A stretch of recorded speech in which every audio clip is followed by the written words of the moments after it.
One morning, the young servant who was bringing water for washing suddenly disappeared. The next day, another servant disappeared while going to the market for groceries. Then the coachman who had driven the Duke was gone, and the horse returned completely alone. And even the chief secretary disappeared, leaving behind only his clothes. This time the gentleman asked suspiciously if this had really happened again today. True, the young nobleman's tutor vanished on the spot, and all that remained of him was a rag on the ground. The man grabbed his head, not understanding what was going on here. After all, no matter how many investigations were conducted, they never came to any conclusion. Time flowed on as usual in the Illiston mansion, until one day, the Duke noticed how a small dry tree next to the entrance to the mansion had, unnoticed by anyone, grown over the fence. He immediately asked Lennon if he knew the name of this tree, but the servant apologized and admitted that he did not have such knowledge. It might be better to ask the gardener, but the gentleman refused. If he doesn't even know the name of the plant, then it's not particularly important. In any case, this tree looks terrible, so let him tell the gardener to cut it down tomorrow morning. The next day, a servant burst into the master's office screaming, reporting that advisor Lennon and the gardener were missing. It happened again, and like everyone else, all that was left was their clothes. What is this? People in the estate were disappearing one after another. The Duke lost all his comrades, and he simply could not contain his grief. Looking out the window, it was hard to lose those who blindly trusted and followed him closely. Suddenly, his throat was constricted by fear from what he saw, and he only let out a quiet, sharp breath. After all, right outside his window, dozens of long branches, dry and hard as crackers, were piled up. Looking at all this horror, he wanted to hide. Was this tree ever this color before? And now it has become so huge? That night, he simply couldn't sleep. So many people died, he wanted to know the real reason. Taking a servant and a lantern with him, he headed into the garden. Suddenly, they both noticed some sharp movement to the side. The man screamed, asking the forest who was hiding there. It is unlikely that he would like the answer. After all, a second later, someone's hand emerged from the crimson roots of the tree.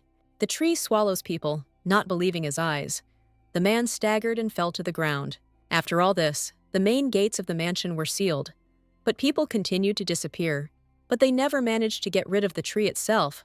This story began 300 years ago, and it only grew stronger. After some time, leisurely footsteps were heard near the gates of the estate, and she finally found what she was looking for. The coal-haired girl saw a scarlet tree right in front of her, blocking the main gate of the Illiston mansion. It really does exist. It's just amazing. I wonder if she'll be able to get inside. If the tree had been cut down immediately, her appearance would have been much more dramatic. Instead, she decided to start using magic. She put her hand to the cold metal, and her red eyes lit up with flames. Fully focused on her mission, the girl ordered the door to be opened for her. And exactly a second later, the gates opened under a wave of magic. Only dust flew in cubes in different directions. The cursed Illiston mansion, whose gates have been closed for 300 years. The girl couldn't believe it. She really was the one who entered here first. A feeling of self-admiration appeared in her head.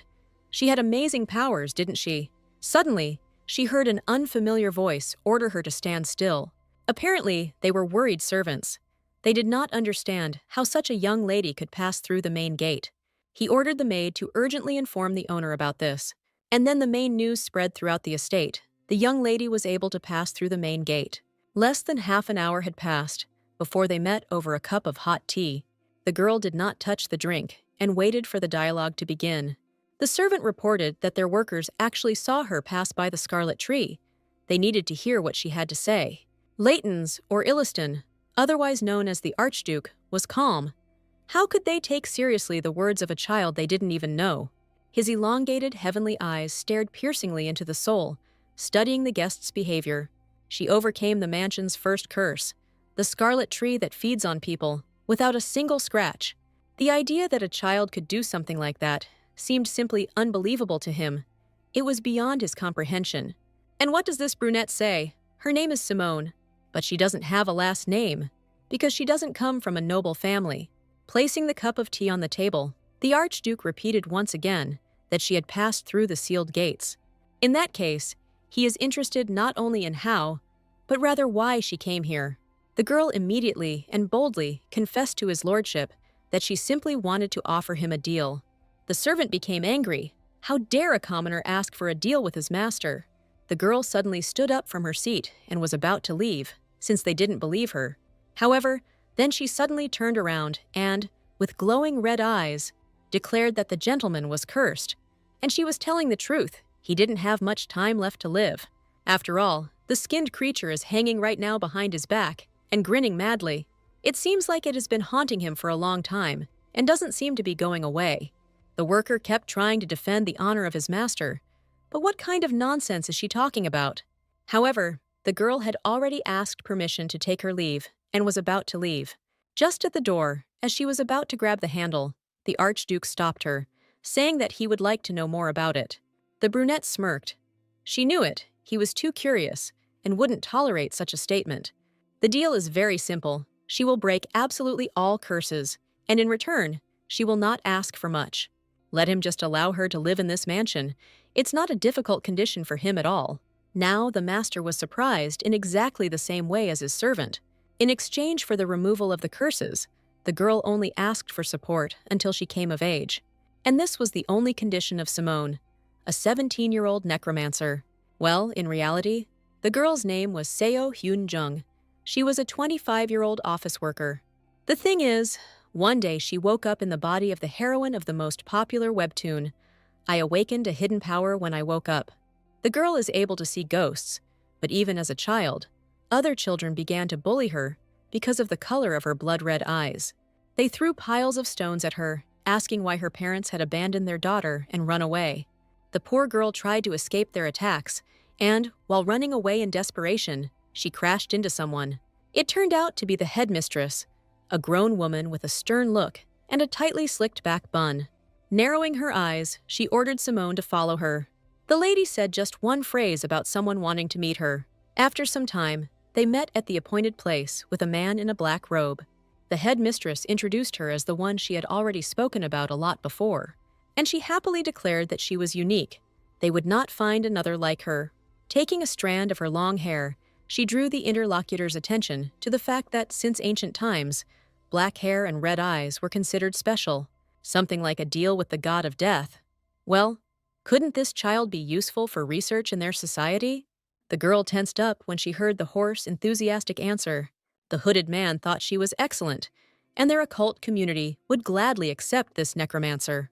After some time in a secret occult research society, a group of people walked slowly through this place. It is really creepy.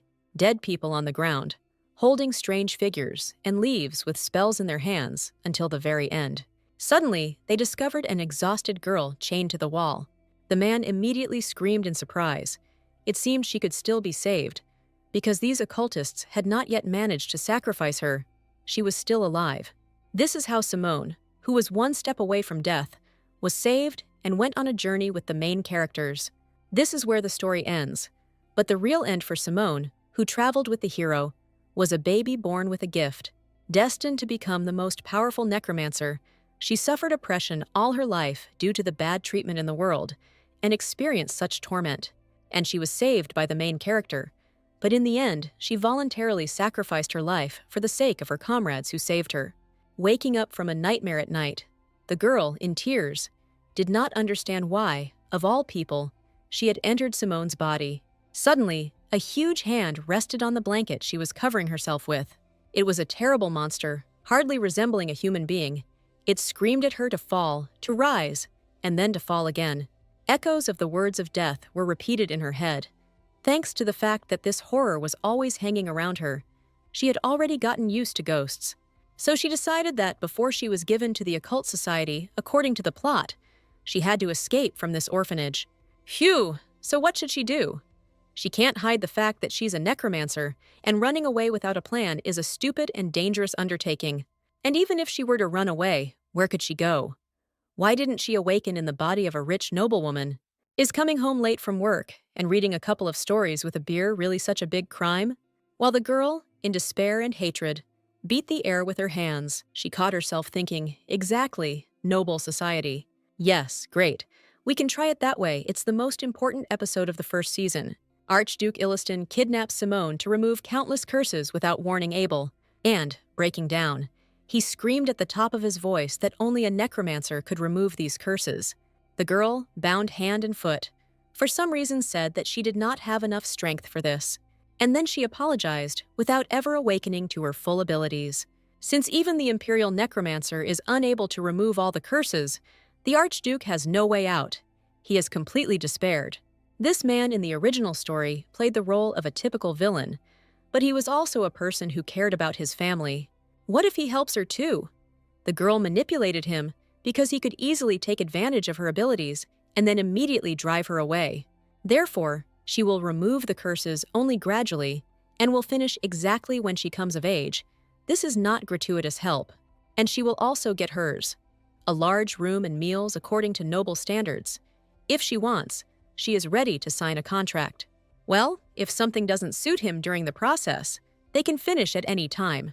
While she was saying that they could just separate peacefully, the girl silently prayed that he would agree. While waiting for his decision, she repeated the request in her head 100 times, and then she turned around abruptly and promised that she was ready to put her life on the line. After all, this was her only chance to convince a man to take her. A moment later, he gestured with his hand to Keller to bring something. He returned with a huge book in his hands and an amethyst in the middle of the cover. It was a manual passed down through the family from one generation to the next. He heard that even necromancers have their own division ranks. So before hiring her, the guy wanted to make sure of her capabilities. He chose to start with something simple, and the girl began to leaf through the manual. Firstly, entry through the main gate is prohibited. You cannot approach it. It is better to use the bypass. The girl asked what would happen if all this was not observed, if she repeated the way she entered the territory today. The Archduke came closer and said with a cold look that if she fell through even a little, she would die. Simone became slightly withdrawn, but then pulled herself together and confidently declared that she was ready to accept his challenge. Night had fallen. The crescent moon gently illuminated the earth and all living things. The girl quietly followed the maid along the long corridor. Even before this, she asked his lordship a couple of questions regarding the destruction of the tree in front of the entrance. Firstly, the curse will be lifted in exactly 1 week. Secondly, everyone in this house, including himself, needs to go to bed early until all of this is over. And finally, she needed someone with no connection to the Illiston family or this house, someone skilled with a sword. Why do they need a swordsman to remove the curse? They need a skilled craftsman to cut down the tree. She could, of course, do it herself, but the curse cannot be lifted alone. The man believed that there was no need for strangers. He could also help. But Simone replied that the curse was placed on the houses, so that no one from the family could lift it. Moreover, from today on, his lordship needs to go to bed early. After all, if her predictions are true, then this tree secretly comes to life. When all the damned fall asleep, and when he comes back to life, he takes all those who are not sleeping. The tree was hunting people. The Archduke considered this completely absurd. It was discovered 300 years ago by the first owner of the house, and no one has approached it since then. At that time, she only didn't understand one thing: how he managed to continue living. This is exactly what they are about to find out. But for now, she was calmly settling in. Following the maid for a couple of minutes, they arrived at the place a couple of minutes later. These chambers now belong to Lady Simone. The maid opened the doors, and the girl gasped in surprise at why everything was so sparkling with cleanliness. Entering inside, she looked around. Yes, this room was bigger than her 2 apartments. It looks more like a house than an apartment, and the furniture looks like it's covered in gold. She certainly asked for care, but she didn't expect this at all. The Archduke allowed Lady Simone to move around the mansion, but they have rules, and the lady hoped that no one would violate them. For example, it is forbidden to go up to the 3rd floor without permission. It's clear from her angry expression that she's unhappy that such a girl has settled here, in the place she cleaned so carefully. Well, what can she do, whether she likes it or not? But now she lives here, which means noble life begins tomorrow. Sprawled out on the bed, she told the maid that she was going to take a nap and gave her permission to go. What a sour expression she had. She openly showed her displeasure. The noble atmosphere increased. Having swallowed the awkward situation, the lady nodded and said that she would send her a maid tomorrow. After wishing her a good rest, the girl was finally left alone.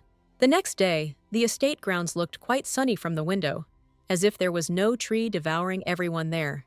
The new maid arrived early and greeted them with a trembling voice, saying that her name was Anna, and she will serve her, oh God. The poor girl, she is shaking from the sugar. The girl replied that she was pleased to meet him and offered to give him a tour of the mansion. The worker really turned out to be a good person who does her job well. Although she was nervous at first, she later showed everything well. The estate's territory turned out to be huge, and there were so many plants. How many people worked here for the good every day?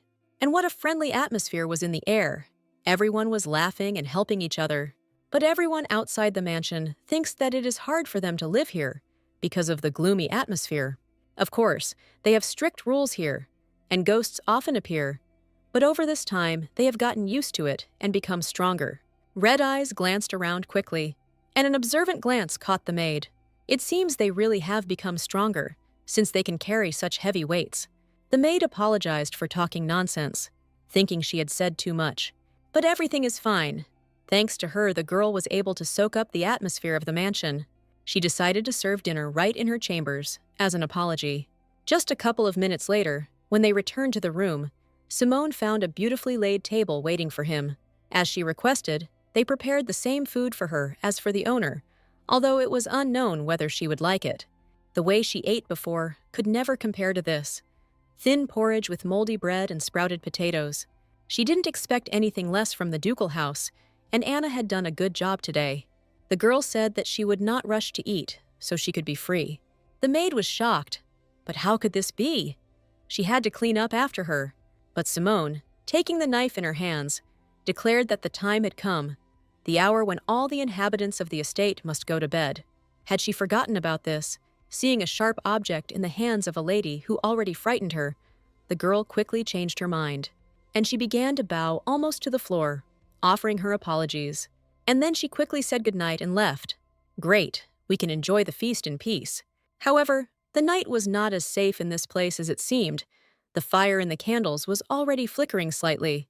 It was as if someone's presence was moving him with its breath. The huge burgundy slimy with blood roots of the tree woke up. They immediately began making slurping sounds, but the lady did not notice this. She was carried away by her meal. Oh, what a juicy steak, so delicious that she's about to cry. Suddenly, a long creaking sound was heard from behind the doors. Simone didn't immediately understand where the sound was coming from, as if a baby was trying to pull the door handle. Instead of being scared, she just glared menacingly at the door that had interrupted her steak eating and ordered him to come in. There were many strange sounds coming from behind that door, but no one wanted to, or simply could not, pull the handle. The monster, who had long since transformed into the Archduke, asked in a drawn-out voice to open the door for him and assured him that it was Illiston. However, the voice begging to be let in did not sound like a man at all. And then the girl realized that the time had come. She walked up to the door as if nothing had happened and asked in a calm voice what had brought him here at such a late hour. A dark voice was heard from the other side. He needed to tell her something. The monster continued to demand that the door be opened for him and pulled the handle. But the girl remained calm and replied that, unfortunately, she couldn't. And when the monster started twitching even harder, meticulously asking why, she used her magical ability to look through the wall, and she saw two huge eyes there, which came close to the door. The girl jumped back. What a horror!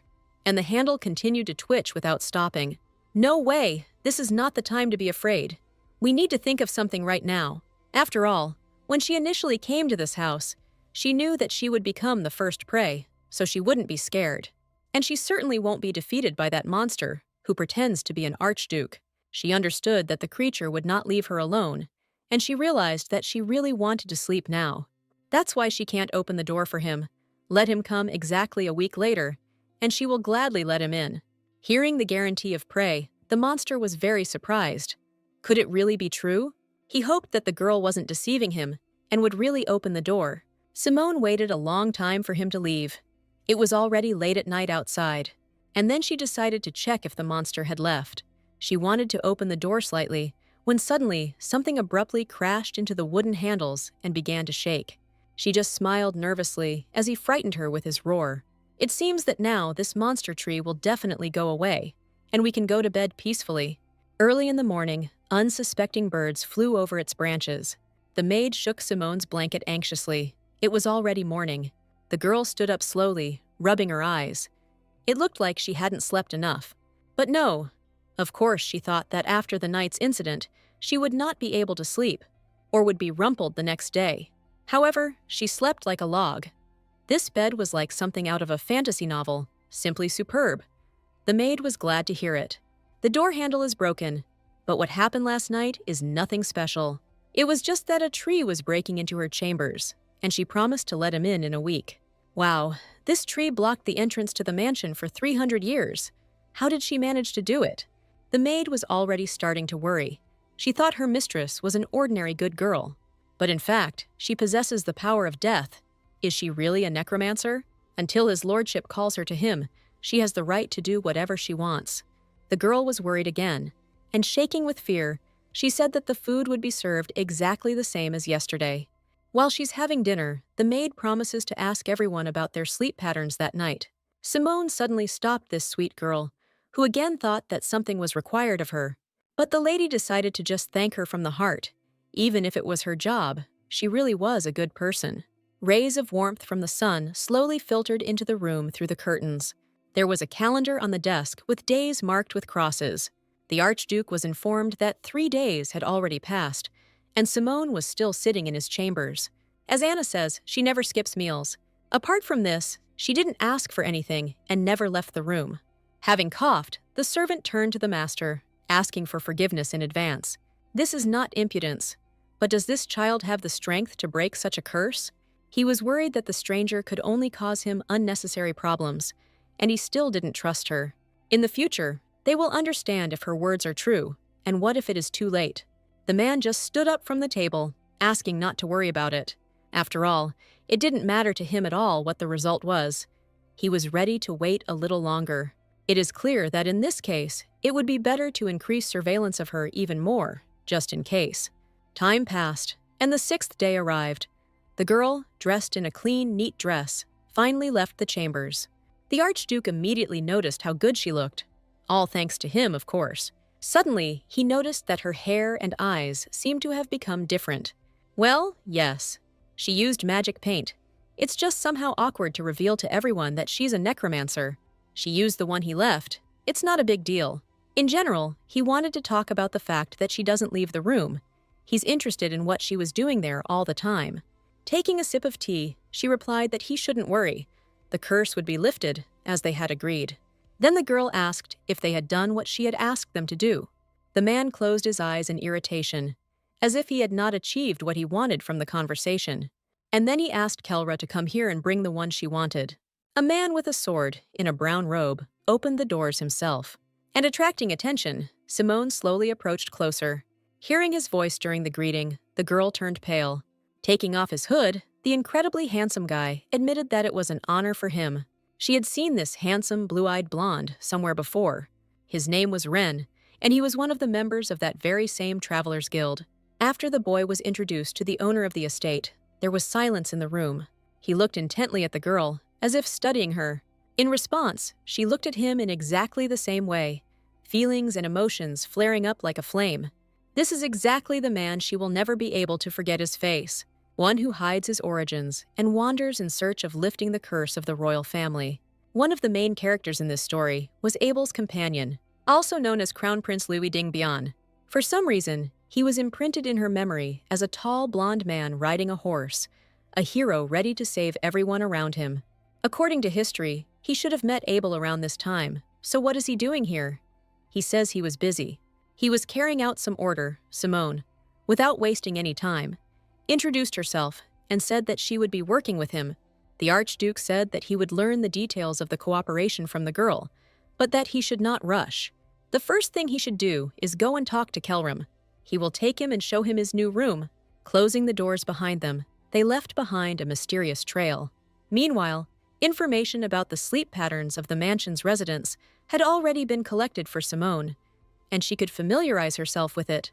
Taking the sheet of document in her hands, the girl began to read. Köhler and the Archduke were the last to go to bed. Well, the rest go to bed early, as it should be. Suddenly, the man opposite interrupted her from reading and asked if she really would get rid of the tree by tomorrow morning. Of course, yes, everything is almost ready, she finished. Once the swordsman has done his work, the tree will be gone by tomorrow morning. But he was still interested in what if it didn't work out. Well, of course, such an outcome is also possible. In that case, both she and the swordsman will be trapped. And then they will be eaten by this tree, and the deaths in the mansion will continue. It seems the Archduke was not very pleased with this version. But what surprised him most was that such a young girl spoke so simply about death. He waved it off and changed his mind about continuing the conversation on such topics. It doesn't matter, she can be free. Time passed faster, and now the sky was becoming colorfully painted, which reminded us of the imminent arrival of night. After a strange conversation with the owner of the estate, the girl returned to the room. However, even there she was unable to be alone with her thoughts. This guy was waiting for her, lounging on a chair. He thought she would be late, so he didn't wait and settled in beforehand, hoping that she wouldn't be offended. But no, she was terribly angry. He just continued to joke, judging by the importance of the employer. He should stand up and bow with respect. Now she seems to have remembered. This is exactly Louise's true character. Okay, let her sit down already. Before she explains the plan, we need to clarify something. The girl's expression changed, and she sternly asked Ren if he understood anything. For example, how dangerous all this could be, and why he agreed to the job anyway. Well, of course, he wouldn't have entered the cursed mansion without special preparation, and he wouldn't have come if he hadn't found out everything. God, he's a lot more boring than the original, but he makes up for it with his excellent skills. The only thing that worries her is that their meeting happened much earlier than in the original. Well, let them. As soon as they finish with the curse, they will disperse, and everything will be fine again. Then now she can start telling him what to do. In case a tree eats her tonight, he will need to cut it as quickly as possible, using all his strength. Having cleared her head, she remarked, "Let him agree. It's not that difficult." The guy's blue eyes seemed about to fall out of his eyes in surprise. He couldn't believe it. He jumped up from his seat, wondering if she would really just let the tree eat her. And then he will need to cut it down and defeat it himself. She agreed with even greater joy. How good. And he grasps it well. That is, she is ready to say goodbye to her life in order to remove the curse. No, did she talk about that? Let him listen more carefully and just do what he asks. She heard that he had the most honed skills, right? Cutting down a tree shouldn't be a difficult task for him. It's not that difficult. But there is one problem. She may not realize it if she doesn't own a sword. However, if he cuts the tree with all his strength, the one who was swallowed will also be cut into pieces. So there might be the slightest chance that she might get hurt. In that case, he doesn't even intend to take on this matter. Damn, she's in trouble. If they don't come to an agreement now, this could become a huge problem. It's already getting dark. Of course, the noble crown prince is not ready to tolerate the suffering of his own people. But she is threatened with death not only because of the tree, but also because of the occult society, the Archduke and their company of heroes. The boy sat there and simply couldn't understand what Illiston was thinking when he gave such a weak girl the task of breaking the curse alone. Everything that was happening was not at all in her plans, either the way she wanted it or not at all. Or maybe, as rumors say, he just wants to make a sacrifice to black magic. If so, then it's terrible. The guy decided to join her because he couldn't leave the client alone, but if something went wrong, he would stop. Great, they managed to convince him. Then they will make sure that he knows that she values her life. And he believes that the girl, in turn, carefully prepared for all of this. Getting up from the table, he thought about what to tell her. "And I decided to just wish you good luck and see you soon at sunset." After all, it is at this moment that the ill-fated tree will emerge from its hibernation. The night raven, sitting on a tree branch, uttered its last ominous croak, and then he quickly flew away, losing short black feathers in the air. Lady Simone had been warned in advance and was quietly reading a book when Sir Ren arrived. Having thanked Anna, she sent her to bed, and they needed to close the door from the inside.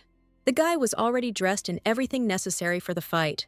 Slamming the door, he locked it and said, "This is the night they have been waiting for." And now, turning to the lady, he waited for clear instructions. She continued reading the book just as calmly, turning pages after pages. "Let it just wait here, it will come soon." Taking off his hood, he came closer and began asking what kind of tree it was. Sitting down opposite, the guy did not understand how the tree could move at all and pose a threat. It looked more like a stupid joke. If he doesn't understand, then let him just wait, because all he needs to do is do the work of a swordsman. Also, from now on it is better to speak in a whisper. It became dark in the ladies' chambers. Night fell. The impatient man tapped his finger on the table. And in the end, unable to bear it, he wondered how much longer he would have to sit here like this. However, I decided not to bother this girl. She already seemed worried. She stood by the window and waited attentively. She was 17. Well, at least they were the same age. As soon as the blonde wanted to ask her something, they were interrupted by a sharp, loud knock on the door. Making a silent sign with her finger, Simone announced that it was here. The guy was shocked. How could a tree, your mother, come here on its own? Jumping up, he didn't understand what kind of nonsense was going on. He was even more shocked when he noticed that the shape of the tree has changed, as if some part of it is missing. Meanwhile, the knocking on the door became louder and more frequent. The blonde quickly ran up to them and, taking out his sword, ordered the lady to hide behind it. But the girl pushed him away. She had already explained the plan. She didn't need security. The guy grabbed her wrist, thinking she was just showing off.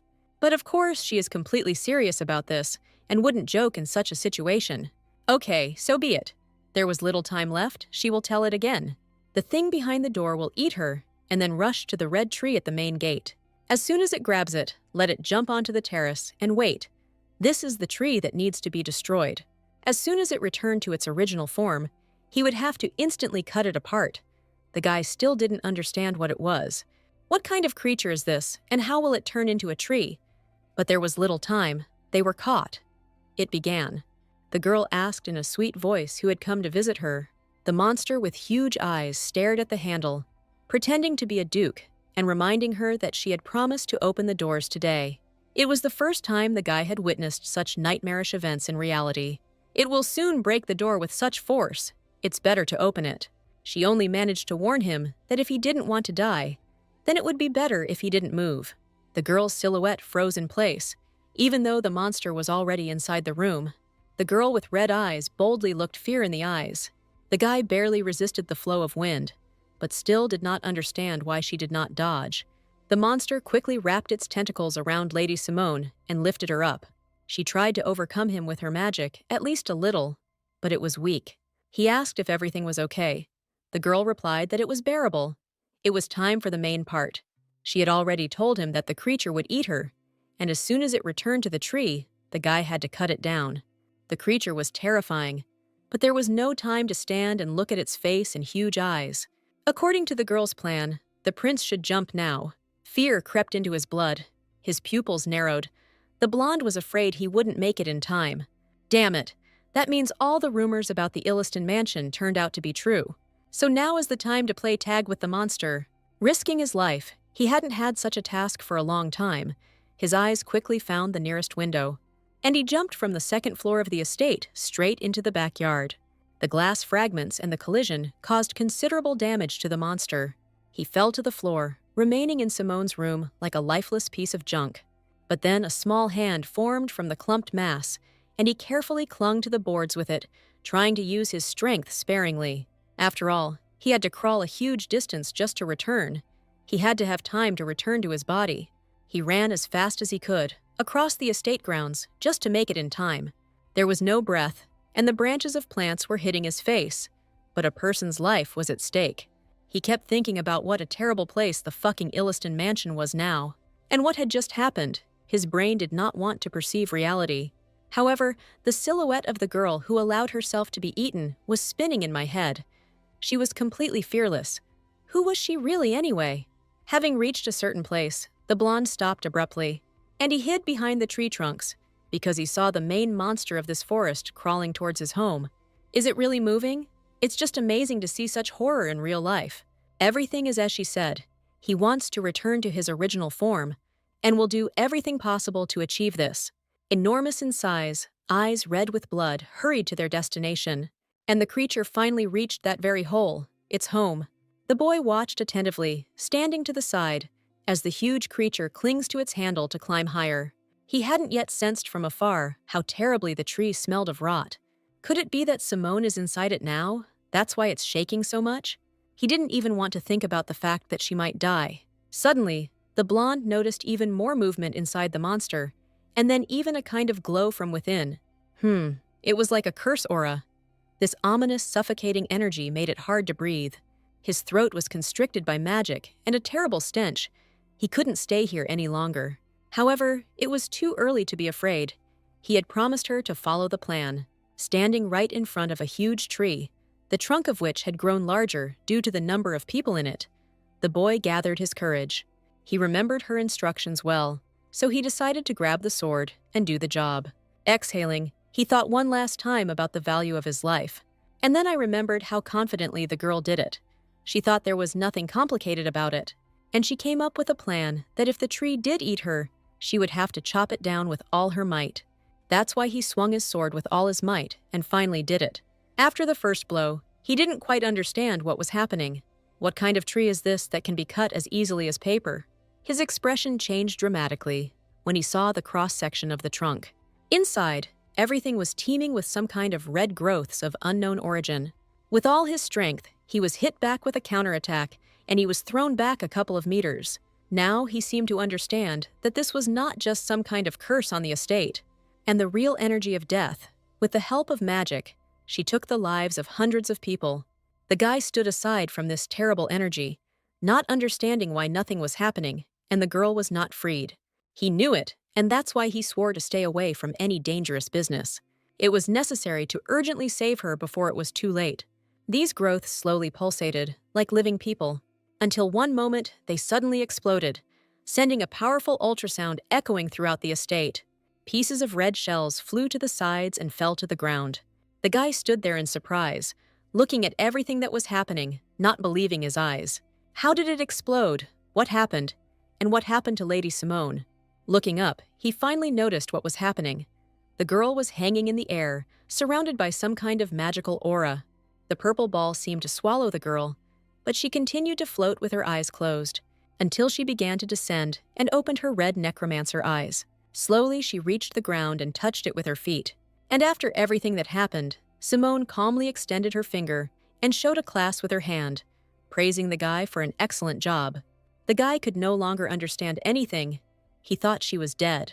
And now, as it turns out, she actually blew up the monster. Well, yes, and he chopped it up. Thanks to him, she survived. The brunette laughed and added that it smelled so bad that she almost threw up. And how good it is that she survived and is finally here, safe. Yes, they succeeded. They coped. But the blonde continued to watch her suspiciously. While the girl was shaking all this gunk off her hands and clothes, he noticed that the color of her hair had changed. Just like the color of the eyes, it now turned red. The girl simply suggested returning to the room. But she did something amazing, yet she reacts as if it were ordinary. Okay, he worked hard and now he can go and rest. She'd better wash herself, otherwise the stench is simply unbearable. Leaving him at the gate, Simone ran as fast as she could, saying that they would see each other tomorrow. Even when night fell, he could not come to terms with it and not think about her. Black hair and red eyes, emanating death energy. All the necromancers were already exterminated 300 years ago. However, it turns out that someone still managed to stay. His trembling hand clenched into a fist. Now he has hope for the future, because the necromancer's powers are enough to lift the curse from his father. He arrived at the mansion to find some information about curses, who knew that she would meet a necromancer. What luck! The guy's blue eyes lit up with joy. A simple task turned into an unimaginable success. Morning came, and all the estate workers went outside, not believing their eyes. No one could believe that the tree had really disappeared. What could have happened this night? Is this girl really real? The worker, looking at all this, muttered something under his breath. And he didn't even notice how the Duke came up from behind and noted that it was true, and the girl kept her promise. She did it tonight, so her word can be trusted. Was the entrance to the mansion always so beautiful? Even the sun came out? The gentleman asked Keller to open the gate, because they needed to see their guest out. Meanwhile, Lady Simone slept soundly in her bed, completely exhausted after such a scolding. Anna woke her up and wished her good morning, as always. The girl asked what time it was, but when she opened her eyes, she saw a strange picture in front of her, a bunch of maids asking her what she would like for breakfast. What is everyone fussing about, and what were they all doing here so early in the morning? The girls all answered at once. They, as before, simply listened to her sincerely. She could call them at any time. She's never even seen them. What are they even talking about? She urgently needs to tell the Archduke that she doesn't need so many servants. Running into the man's room, she only saw him calmly sipping tea. She arrived just in time. He was ready for tea, and now he definitely trusted her. From this day on, she is an honored guest of the mansion, and he is ready to provide her with everything she asks for. Now let him sit down in the seat opposite. And his room was hit by the sun's rays. The expensive furniture sparkled with new colors, something they were not used to. Now she had to try to remove all the curses at home, of course. That was their agreement. Looking out the window into the courtyard, the girl wondered why everyone was behaving like this today. It was strange. The man pouring chamomile tea said it was good for the brain and body. She mentally assumed that Louis had already left this place. Now it's time to tell you what exactly happened last night. Well, Ren cut it down, and she simply used the energy of death to blow up the tree. But the man wanted a different answer. He is interested in other curses, how this tree came to be, and why they couldn't get rid of it. This monster was very cowardly, weak, but annoyingly cunning and smart. Even though he was a monster, he still thirsted for life and wanted to live as long as possible. He would sneak into the mansion looking for victims, but he was afraid that the locals would quickly find his weak spot, so he moved at night when everyone was asleep. To remain unnoticed, he sought out those who were not sleeping and devoured them. She said that the monster was weak, so why couldn't they defeat it all this time? That's the trick. This creature put all its strength into defense. That's why it was so hard. So that an ordinary person cannot harm him in any way, but he weakens the moment he gives his power to someone else. At the moment when it absorbs people, so she tracked everything and asked Ren to cut down the tree. So she let him eat her in order to break down her defenses, something like that. Clutching his head, he said that she didn't seem to feel sorry for herself at all. However, he still didn't understand some details. How she understood all this. How did she find out about his origins? Even their family didn't know. Well, it's not even clear what to answer him. She couldn't say that she simply read about it in history. It's something like knowledge that is passed down from generation to generation, and everyone knew about it. He was very surprised, because the line of necromancers had been extinct for 300 years, and here she was sitting in front of him. Great, he bought it and now wants to know more about it. After a short conversation, the man let her go. Now the girl is free. However, if he didn't ask what she would do next, then he trusted her completely with the rest of the curses. The girl was about to go into the room when she suddenly saw the maid shouting her name and running forward. Stopping, she quickly and breathlessly asked what the gentleman had said and whether the lady was staying in the mansion. Well, yes, of course, because his lordship was convinced of her abilities. By the way, it's definitely time to take a look at the manual. Suddenly, the girls looked around, hearing footsteps. Someone was walking straight towards them. Simone saw the silhouette of a lady in a proper dress. She seemed gloomy to her. The sound of her heels echoed down the long, high-ceilinged corridor. The woman looked too thin. Her eyes were dark as a shadow, and her cheekbones were prominent. The first thing Simone noticed was the horrific smell of blood and corpses, so bad that she wanted to cover her mouth with her hand. But the maid noticed in time that this was the Archduchess, and she needed to quickly bow her head. Ah, that's it. That's right. The Illiston family, I think their name was on the board. There was a lot written in that book, but Rule 100 said not to enter the Duchess's chambers. Do not knock or pass by her chambers. That was how categorical everything was.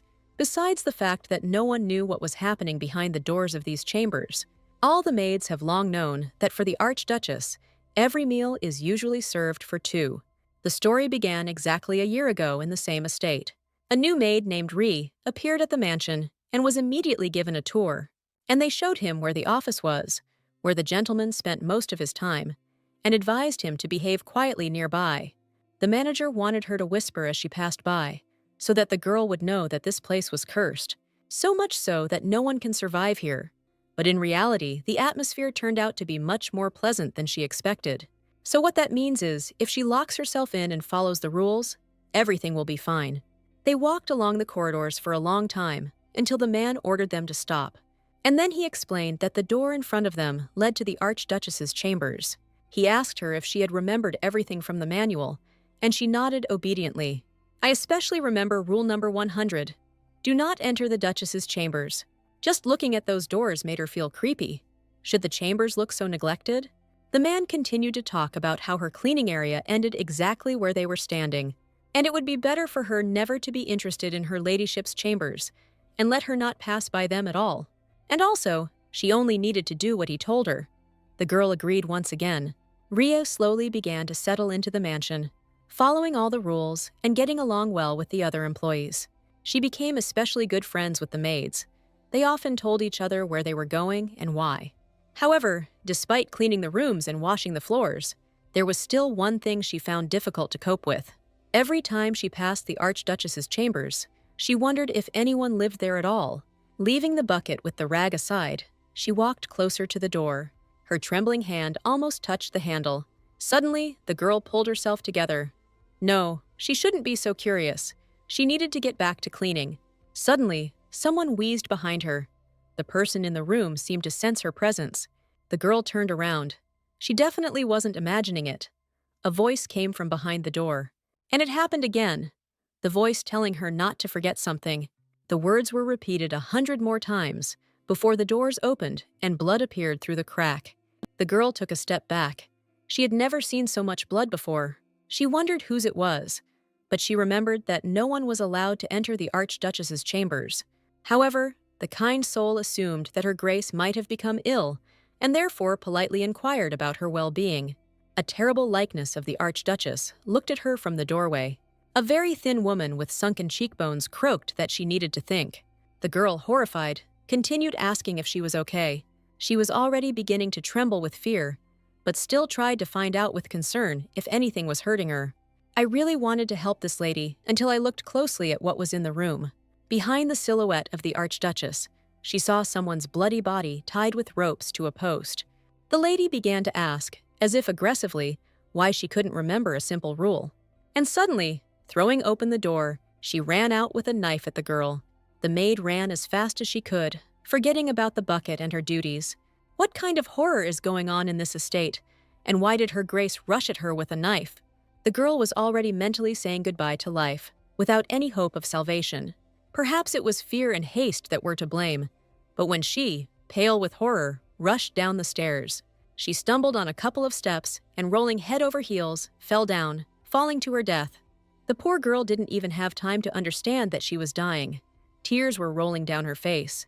Even lying in a pool of her own blood, she tried to call for help. However, the woman remained standing in place. And then she shouted at her that it was her own fault. There was no point in showing curiosity.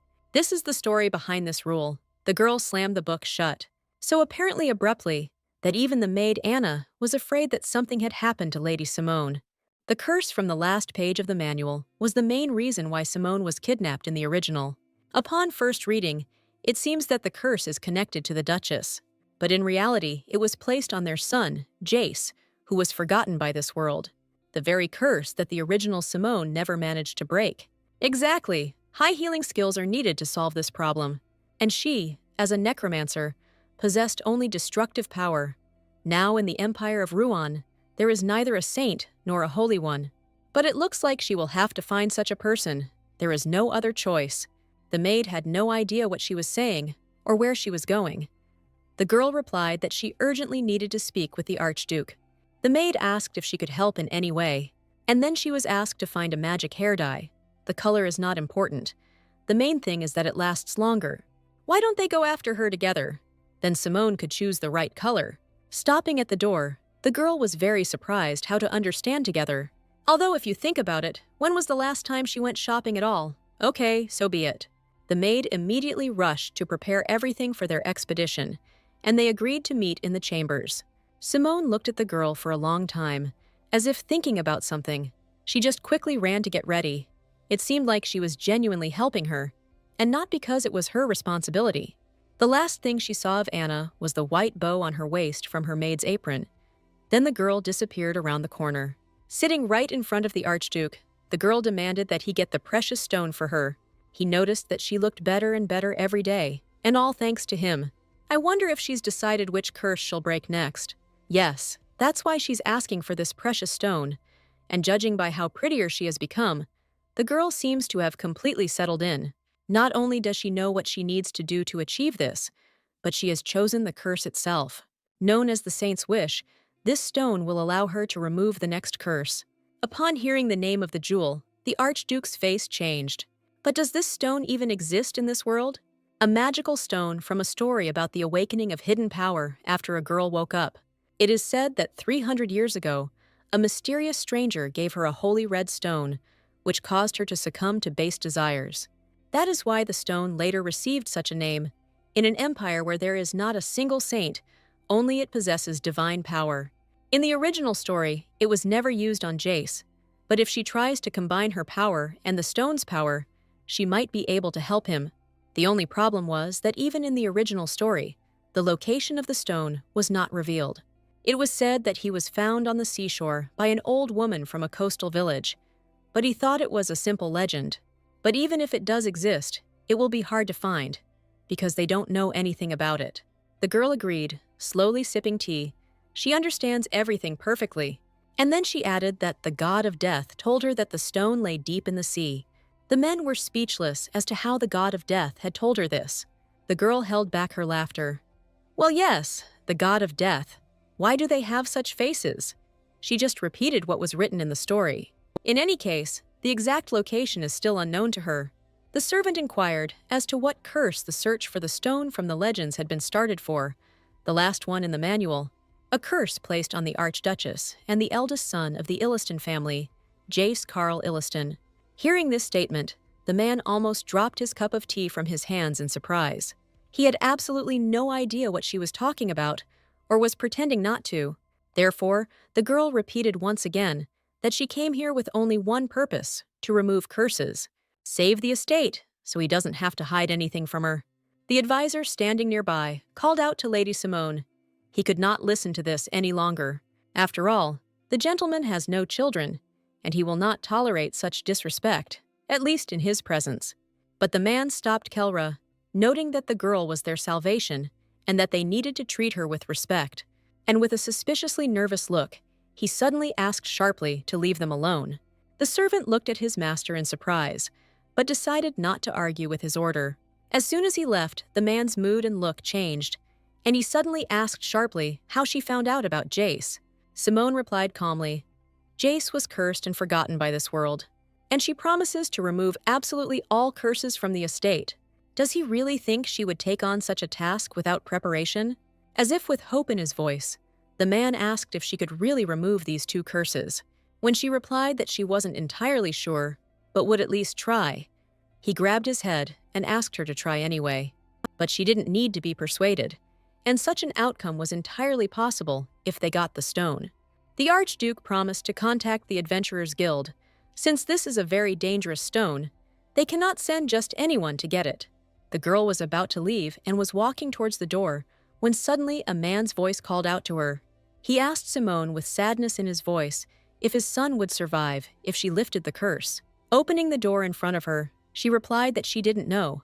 It all depended on his condition. She doesn't even know where he is yet. Turning around, she asked to call her when the guild sends someone. The days in the estate began to pass faster. The work of removing the curses was in full swing. The man asked to contact the Adventurers Guild. They would need at least 5 high-class adventurers from there. They shouldn't hire a magician, according to legend. The more a person uses magic, the more vulnerable he is to temptation. With all due respect, the servant asked permission to ask the master a question. He asked if there was anything he didn't know. Without turning around, the Archduke looked and admired the views of the estate from the window, and then replied that no, and he still won't understand how everything will be resolved. His friend will definitely find out about it. Enough talk and curiosity. The most important thing is that he understands what needs to be done. Yes. And today he received a message from an informant. Inside the folder is all the information. The shelter worker spoke as soon as he was given the money. It seems that the fact that the girl was a necromancer became known immediately. Apparently, her parents simply couldn't cope with her and sent her to an orphanage. Adolescence, dirty black hair. Who would need such a girl? No one understood. There were rumors that she often got into trouble. They say she even tried to commit suicide. She was too afraid of ending up in an occult society. In her place, anyone would have rather chipped in than fall into their hands. Studying the documents, the Archduke did not understand what they were all talking about. It turns out she came here to survive, and certainly doesn't look like a thief. Isn't the shelter she escaped from under his influence? That's right. The address given is within his territory. In that case, he no longer needed such a miserable place. The man gave the order to get rid of it, and the servant obeyed him at that very second. Suddenly, their dialogue was interrupted by knocks on the door. He quickly asked Keller to open the door. The door creaks, and the mysterious guest is allowed in. However, for some reason, he was in no hurry to do this. Only a couple of seconds later, a lady in a black fluffy dress carefully entered inside, looking straight at the man. Upon seeing the woman, the man's face and demeanor changed. His eyes became kinder, and he politely greeted Flory. Sometime later, Lady Simone met a familiar face at the estate. A lot of time had passed since their last meeting. The guy smiled sweetly and complimented her. The girl looked good. Did she really think that after the tree mission, he would join Abel's team, as it happened in the original story? The guy also didn't think that he would meet her again, but the Archduke hired him again. Of course, he is not the only adventurer, but since someone was needed, he volunteered to be the leader. Wasn't it fate that he seemed to have become much friendlier since their last meeting, and constantly complimented her radiant hair? Wasn't she a brunette? Oh, right, the girl grabbed the ends. Now she has blonde hair. Well, yes, there was. Magic paint works wonders, unless something is wrong. She hoped that the story would be changed, and the episodes with Simone and the Illiston family would be omitted. However, Luivy met her before Abel, and now seems to have decided to become her ally. Such a naive boy, and follows the first person he meets, like a duckling. Trying to justify this logically, the girl recalled the story. In the original, the guy joined Abel's squad because of his interest in the powers of necromancers. The Archduke greeted the boy with respect, even though he didn't expect Simone to come too. She just knew that he would call her anyway. So when they met Ren in the corridor, they decided to go together. Exhaling tiredly, the girl plopped down in her seat. They wouldn't mind if she told them details about the upcoming work. This time, Ren was required to find a precious stone. It didn't sound difficult. He had carried out such orders before. But this time, it would be unusual. After all, what they are looking for is not a simple piece of jewelry, and is called the Saint's Wish. But isn't this stone a simple myth? Does he even exist? Ignoring the question, she began to talk about a quiet village on the seashore. And they say that the Saint's Wish was thrown from there into the sea, but she did not know where it was. All she knows is that this is a village where abandoned old people go to live. So when he meets someone there, let him ask if they have seen a red decoration in the sea. The shocked blonde sat silently, staring at the girl. If they hadn't seen anything like it, he would have to search the entire sea, and if he didn't find it there, he would have to look further. Even the Archduke himself suddenly rose from his chair, and looking expressively at the guy, with hope in his eyes, he asked if he could find this stone. Well, first we need to find the village itself. After all, this information is not enough, and he needs much more details. However, the search for the legendary stone is worth searching the sea. The sunny weather and light breeze improve the mood as much as possible. The guy suddenly asks Simone, since she knows a lot about this stone, whether there is a risk that he will be enchanted by the stone, but she only calmly replied that he shouldn't worry about it now. He's not so dependent on magic that he'll succumb to temptation. Ren seemed to have received an answer to his question, but his face still looked concentrated. He stopped Lady Simone in the middle of the road and asked her directly, wouldn't she like to join him and go after the stone together? The girl looked worried, as if she hadn't understood what he was talking about at first. But why her and not someone else? The guy already guessed where the village might be. Well, she knew a lot about the stone, so she would probably feel its energy faster than them. With a smirk on her face, the girl refused. Why should she bother so much if the Archduke had hired adventurers? If he thought that an adventurer was not enough to help, the girl could ask to hire a magician. Laughing, Ren repeated, he doesn't need a magician, he needs her. It seems like a blush appeared on his cheeks. Phew, what nonsense! The girl turned sharply and walked away, reminding him that it seemed like it was time for him to go. The guy asked where she was going, but the girl rudely sent him to get to work, and she had her own plans. She's already said everything, so why does he keep asking if he can join her? The irritated girl at the door turned around sharply and asked why he was so intrusive. Why is he trying to act like he's her servant? Although, wait a minute, that's a good idea. Thinking about this guy again, she invited him to be with her. He smiled and blushed again, of course, because he was interested in Lady Simone. Well, and the power that she possesses too. The girl stepped closer, and she said that if he really wanted this, then she would allow him to be with her. There is only one condition: he will be nearby as an employee. The blue-eyed boy's pupils narrowed. He was caught off guard. The employee apparently didn't expect to hear this at all. Well, yes, he is a high-class swordsman, and since Ren accepts quests from the Adventurers Guild, it means he is also good at gathering information. And she just needs such a reliable person, and he said that he wants to be with her, because she is interesting to him.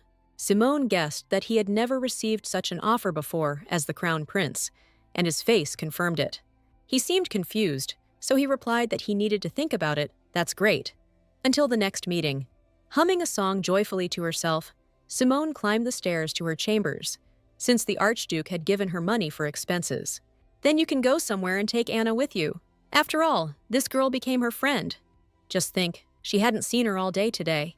It's strange. Maybe she asked for time off and has a day off. However, they had plans together. Did she really forget? And what should she do? Simone screamed her name as she searched, forgetting about Rule 88. You can't search for a missing servant. The girl decided to just go to bed and figure it out in the morning. However, she woke up in a warm bed too early from the noise of the maids around her, who immediately began asking how she slept that night. The girl, rubbing her eyes, asked in response whether Anna had returned, as she had not seen her until last night. However, everyone around abruptly changed the subject and suggested serving breakfast. The maid immediately turned around and ran to carry out an order that she had not even been given. What a strange and unpleasant feeling, as if they are pretending to be busy. Lady Simone replied that it was time to serve breakfast. She would just step away for a minute. The sun shone through the dark crimson curtains. A new day had dawned, but the atmosphere seemed just as ominous. Just think, this is the Illiston family mansion, and a person has disappeared here. Isn't she taking it too lightly? The girl walked down the corridor, lost in her thoughts, until someone's voice called out to her. Turning around, she stared at the maid with a crazy look. Of course, she was scared, and she immediately apologized. It just seemed to her that the lady was looking for something, so she decided to help her. Simone asked her again directly if she had seen Anna. She hadn't shown up since yesterday, so the girl thought that perhaps she had gone away on business. She didn't even notice it, although now that she mentioned it in the dialogue, the maid was worried. It looks like she didn't even show up for the morning briefing. Could something have happened? Anna suddenly disappeared, and so Simone is now looking for her everywhere. If she suddenly meets a friend, let her tell her that they are looking for her. The maids, who had previously been so focused on their work, suddenly turned around, and they stared very strangely at this couple. And then they began to vigorously discuss the routine again, whether anyone had finished putting away yesterday's groceries, and so on. There was clearly something wrong here, and Simone had yet to find out about it. Suddenly, someone approached the girls and called Reese by name. It turned out to be some stranger. The lady sternly asked what she was doing there, and then Simone introduced herself as Ruth, the head maid of this mansion. It seemed like this was their first meeting. Suddenly, she grabbed Reese's hand and asked permission to take her away right now. Otherwise, she had already looked all over for this child. And also, it would be much better if the girl returned to her quarters right now, because this is the servants' area, and guests should not go here. Why are they behaving like this? Is it really on purpose? She came here with one goal, to find Anna. The woman promised that if she saw the child, she would definitely tell her that they were looking for her. Well, okay. In that case, there is nothing left to do but return to my quarters. Upon returning to the room, the lady began to read some book. Judging by the reactions of those around her, they were clearly hiding something from her. Okay, for now she can try to find any curse related to this in the manual, and if she still doesn't find anything, then you will have to turn to his lordship personally for help. Rule number 88. Do not look for a missing servant. Wow, that wasn't even in the novel. And why were the maids suddenly so interested in what curse she would break this time? It's strange that when she asked about Anna, they could barely utter a word in response. But then, upon hearing about the curse about the missing servants, they screamed. One of the girls screamed that it was too dangerous, true, but she couldn't leave her friend in trouble. Simone slammed the book shut and decided that she would get it back by any means necessary. From that moment on, the maids became both frightened and serious, one of the girls with green eyes suddenly started talking. Regarding the curse, there is one more rule that is not in the manual. The brunette wondered what the hell it was, what they were even talking about. Meanwhile, the maid, closing her eyes, promised to tell everything and asked to save Anna. Of course, Simone agreed to listen to them. That same girl came closer and began to speak barely audibly. At the moment when the sun sets and the moon rises, if she ever, while passing by in the underground corridor, hears the voice of the missing person, then let him not answer him under any circumstances and immediately go to another floor. The servant who disappeared will soon return to work as if nothing had happened, but even if he speaks, he must not be looked at. And even more so, answer until he disappears completely. Simone was shocked. Was it really possible that the missing servant would return after all? Wait a minute, but why isn't this written in the manual then? It's just that the nobles cannot know absolutely everything that happens among the servants. Bowing, the girl continued speaking. She knew that it was shameless of her to ask a lady for such things, but she was simply begging to save their friend. Simone already understood what she meant, so she allowed them to go. The night of reading the book came quickly. Just think, such a rule actually circulated among the servants. Now she finally understood why everyone was acting so suspiciously. The headmaid was probably worried that Reese would blurt out something unnecessary. She had planned a rest before lifting the curse of Jace and Archduchess Florrie. But no, that wasn't possible. Anna, after all, was much more concerned about how one could think about rest.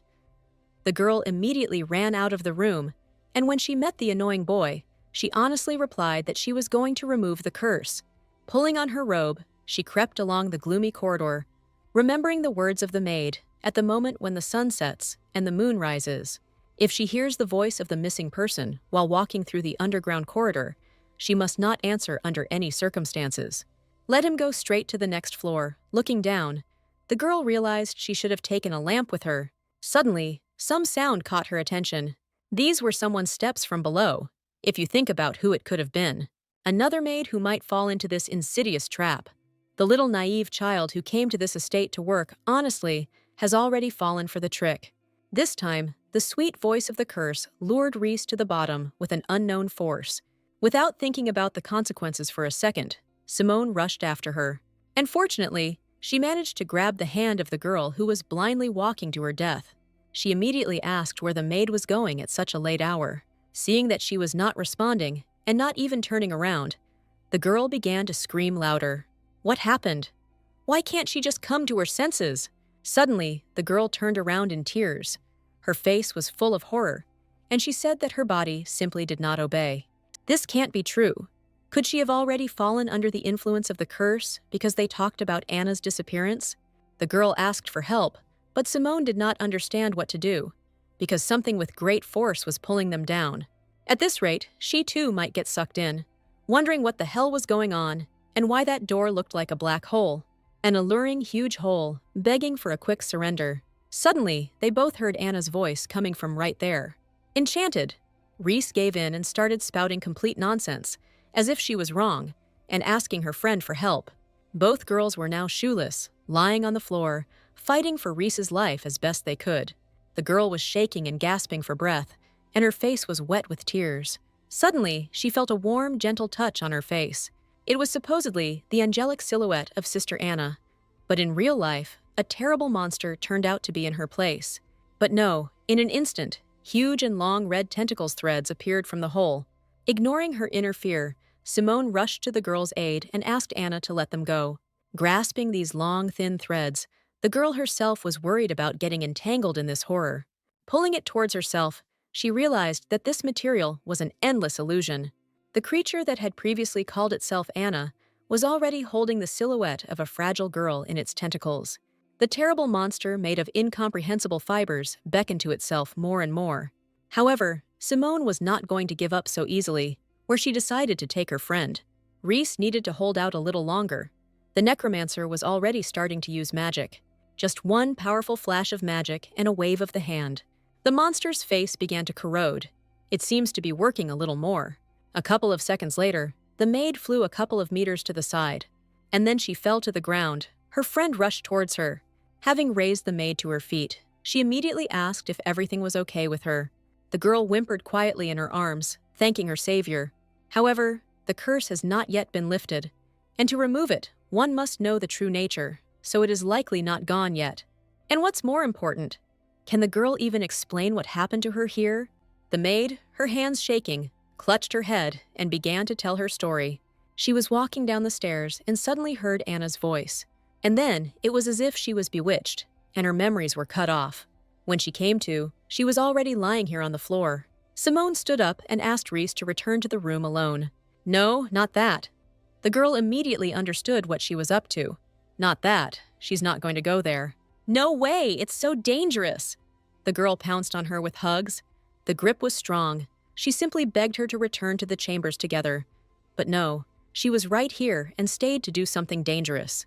But if she is too scared alone, she can take her back. The girl replied that she would go herself and wished Simone good luck and that he be careful. Great, so it's time to go. Having entered through the portal, she seemed to have already walked a long distance, and there was no one around. The area around was too gloomy, concrete floor and walls. However, my feelings told me that this illusion could not be trusted. Suddenly, the girl heard a light knocking sound. Turning around, she saw nothing but a metal fence. And there were some strange little details. It was impossible to make out and understand anything. Everything is clear. It looks like the curse will not manifest itself anymore today. It's probably time to go back. As stated, the servant who disappeared will soon return to work as if nothing had happened. However, even if he talks to someone, you must not look at him, and even more so to answer, so everyone around ignored Anna's silhouette. It all felt so strange and unusual, my friend. As usual, offered tea with a smile. However, this is not the real her, but a substitute creature. Simone was calmly sipping tea when suddenly someone came to visit her and started talking. It was Ren, as always. It had been a while since he had been here last, but today the atmosphere was special. It seemed like a new curse had appeared, and before he could even think about it, the girl asked him if he knew anything about the were-rat. No, is this really something well known? In general, yes. In the village where she lived, there was a legend about it. The rat collected and ate human nails for a long time. And why did it turn into a human to take his place? While the real owner was away from home, the rat would take his place. And when he returned, a dispute would arise between him and the fake as to who was the real one. In the end, everyone believes the rat and not the real person. People call him a fake and drive him away. It's a terrible story, but why did she remember it? Well, it just occurred to her, so she told me. After all, in their estate, among the maids, no monster can pretend to be a girl. Everyone is one of their own. And by the way, the guy should have already been busy searching for the saint's desire. So what brought him here? Such a sharp question after the legend was told took him by surprise. There was no progress as such yet, but the search itself was going smoothly, and he came to give her an answer regarding the recent proposal. The girl was surprised that he really took all this so seriously. Getting up from the table, the blonde confidently placed his hand over his chest and began to speak. He agreed to join her as a full-time employee. Since he is the crown prince, she didn't expect much, but it seems things are taking a serious turn in the imperial palace. Excellent! This is only to her advantage, since she has acquired a competent and hard-working employee. She could make him work for a while, and when the Demon King rose, she would let the boy go. But for now, she pretended to be looking forward to working with him, and the feeling was mutual. But Ren wanted to stay close and build a relationship. Only in this way could he try to free his father, the Emperor, from the curse. Since he and Lady Simone were now closer, he wanted to ask something. Who is she really? It seems he is not stupid and actually noticed something. It's unclear whether she should have revealed all her cards to him. Okay, it's time to reveal the secret with one snap of your fingers. At that very moment, the girl's hair instantly turned black. Red eyes looked confidently in his direction, and then she confessed that she was actually a necromancer. The guy's eyes turned crazy, he knew it. But were there still people like that in the Empire? Of course, yes. One of them is right in front of him now, sitting and drinking tea. Surely the fact that she is a necromancer is some kind of problem for him. No, he just had one more question. What connects her with Archduke Illiston does not seem like an ordinary business relationship.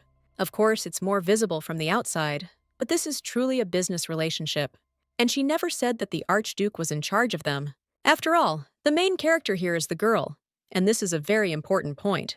In exchange for lifting the curse that had plagued the Illiston family for 300 years, she was promised a carefree life until she came of age.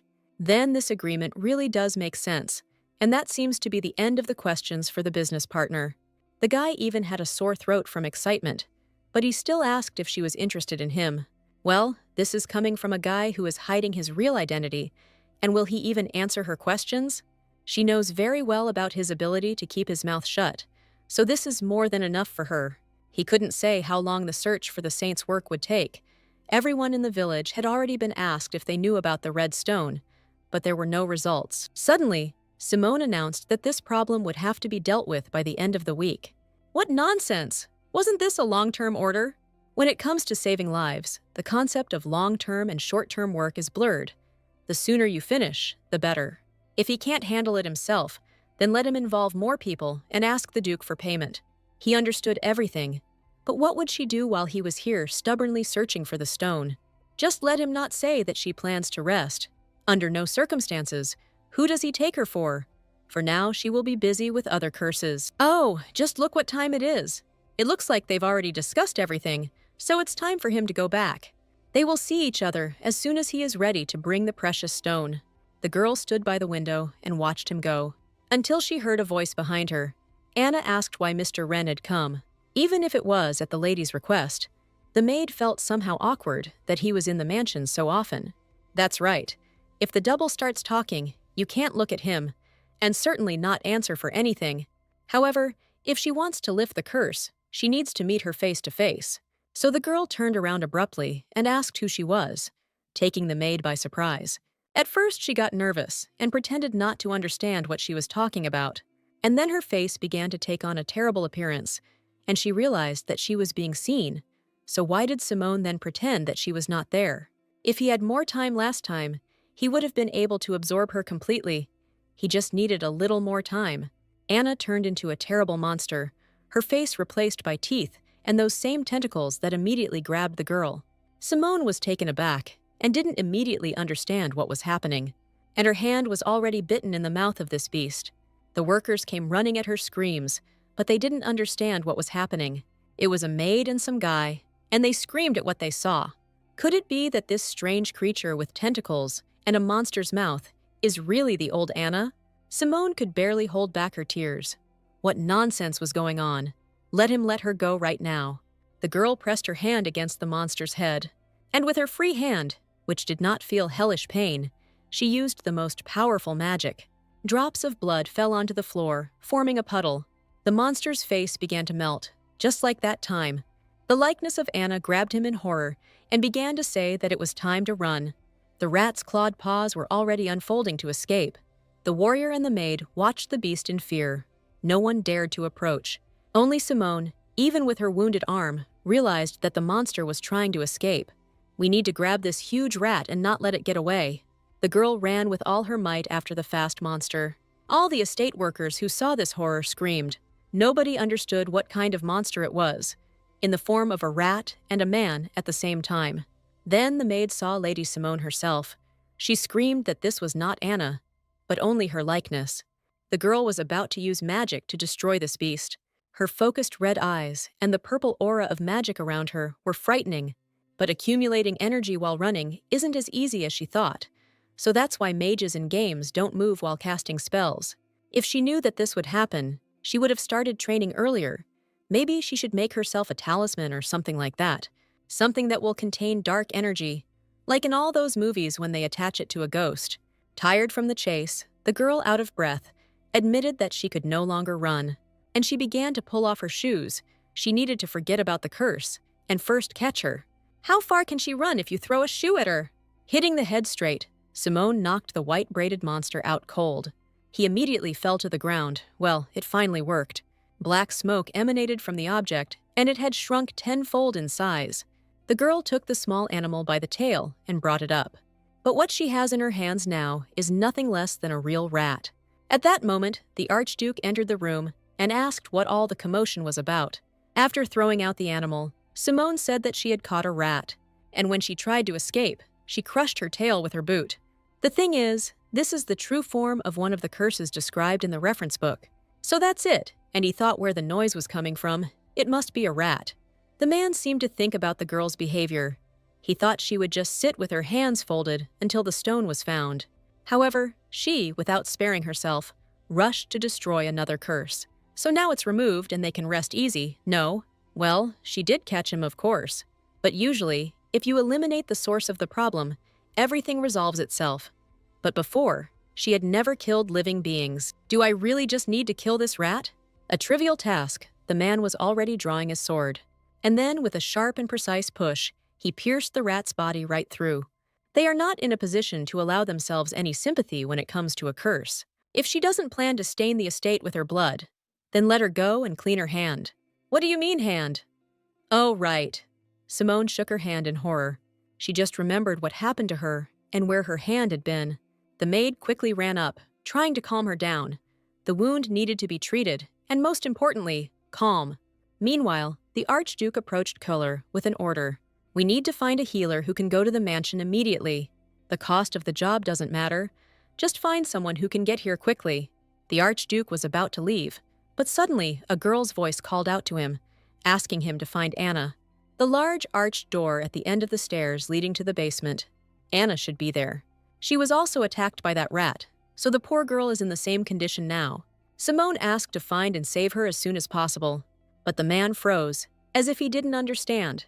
He was silent for a couple of seconds, as if considering what he had heard. And then he turned to Kelru and asked if they had such a door in their estate. No, at the end of the stairs leading to the basement, there is only a blank wall.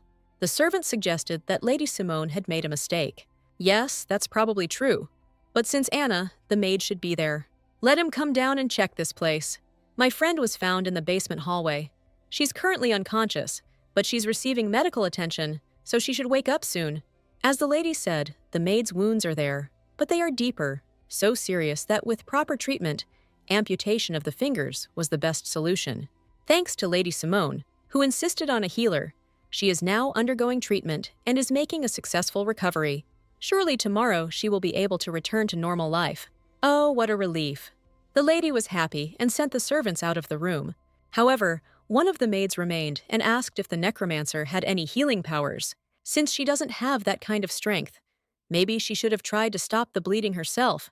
And how could she possibly have tried to catch a rat with a hand like that? It must have been very painful, and all for the sake of saving Anna. The girl just yawned. Well, maybe that's enough whining. The evil maid seemed to stop her flow of speech, gritting her teeth. And then she sweetly said that she was very grateful for saving Anna. After all, if it weren't for Lady Simone, the girl would have died right there. She also apologized for her earlier rude behavior. Does she really talk about her daring antics before? Pfft, nonsense. The lady lay back down on the bed and replied that there was no need to thank her. She could not have done otherwise and not saved Anna. And even if it had concerned someone else, she would have simply ignored it in accordance with the rules of the estate. The girl's last words greatly frightened the maid. She clutched her white apron in her hands out of nerves, and then she turned sharply and walked away, repeating that she was still grateful to her. She'll bring food later, so for now she can sleep. Gossip in the estate spread even faster than breakfast in the chambers. Just a few days later, Simone saw her friend again. She looked very happy. Thanks to the healer, her hands were completely healed. There weren't even any scars left. Shouldn't she rest a little more? But the girl believed that she couldn't shift the work onto her sisters forever. Besides, now she had so much strength and energy that she could even run. In that case, they leave today. We agreed that we would go to the village together. Oh, right.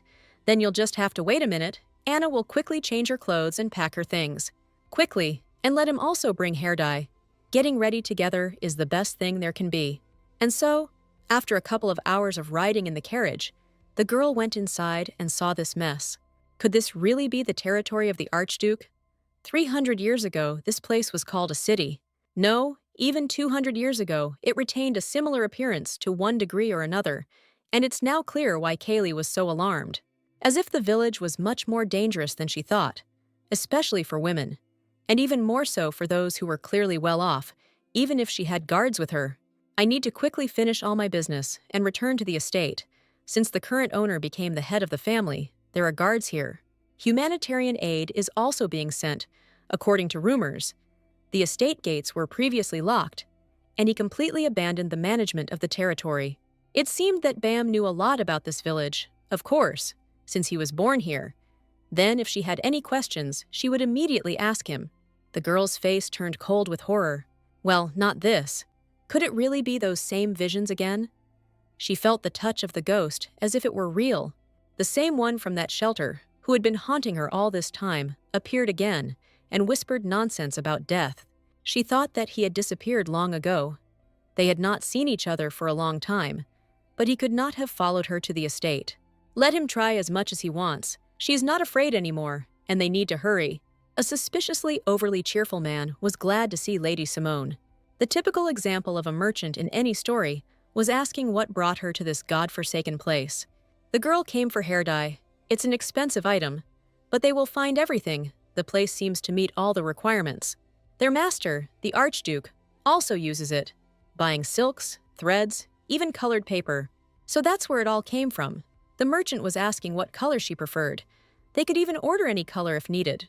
She can take her time and look around here among the bottles, wondering how long the paint lasts after coloring. Well, if she does everything according to the instructions, then a week. But with magicians, the result can last a whole month. Because magic paint is made with the help of magic. If the magician is skilled in handling it, then the hair can retain the pigment much longer. Anna entered the store and answered her question. Wow, in that case, she wanted to buy 2 of each color. Is 6 really a lot? They don't have a lot of money, so they need to buy something. They don't come here often, and my friend spent so much money for the first time. On the way out, the merchant thanked them sincerely. I wonder where they'll go now. The girl wanted to read a book. I wonder if there is a bookstore here. Yes, of course, there is one. Wow, even in this wilderness. The girls walked up to the building together, and opening the doors, saw a booth. Well, it may look shabby, but there are really a lot of books there, especially old ones, which are better than nothing. Simone started asking the void if there was anyone there, and an old man with a gray beard answered her.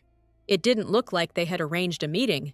No, we didn't agree. Well, in that case, let them leave. He's driving them away. What a horror! Is this even how people do business? Most likely, this is all because this person has another business. They sell not only books here, but also all sorts of goods, even those that cannot be called things. It seems he sells information here. However, the old man is not one to turn away customers, so let them ignore him and just choose books. He behaved too rudely, but the girl was not an ordinary person and replied that she had come to buy books. Decent books can be found in the city, so why did the noble lady choose this rundown village? Let him just take what he needs and leave. What a good way to communicate with clients. Lady Simone was looking for books about the Illiston family, and also about necromancers. The girl carefully read the titles. But in the kingdom, books on such topics are strictly forbidden. So that's why. And the old man still couldn't understand why she had come such a long way, especially in such a dangerous time and place, for the sake of books. And it turns out she came for the most sinister of them. The servants tried to stop her. Searching for forbidden books is a grave crime. Let her stop it now. Her actions may jeopardize the honor of the master. But is this crime more shameful than the fact that he keeps her close? It would be better if they just helped him find the books. There were so many of them that it was hard to spot what he needed. The old man was surprised that anyone was interested in the dilapidated estate these days. But is it strange that a simple subject is interested in his lord? From her manner of speech, it was easy to understand that the girl was not a noblewoman. But it doesn't really matter. She's an unusual person anyway. Nobleman or commoner, the people of this kingdom care nothing for the house of Illiston, many not even suspecting it ever existed.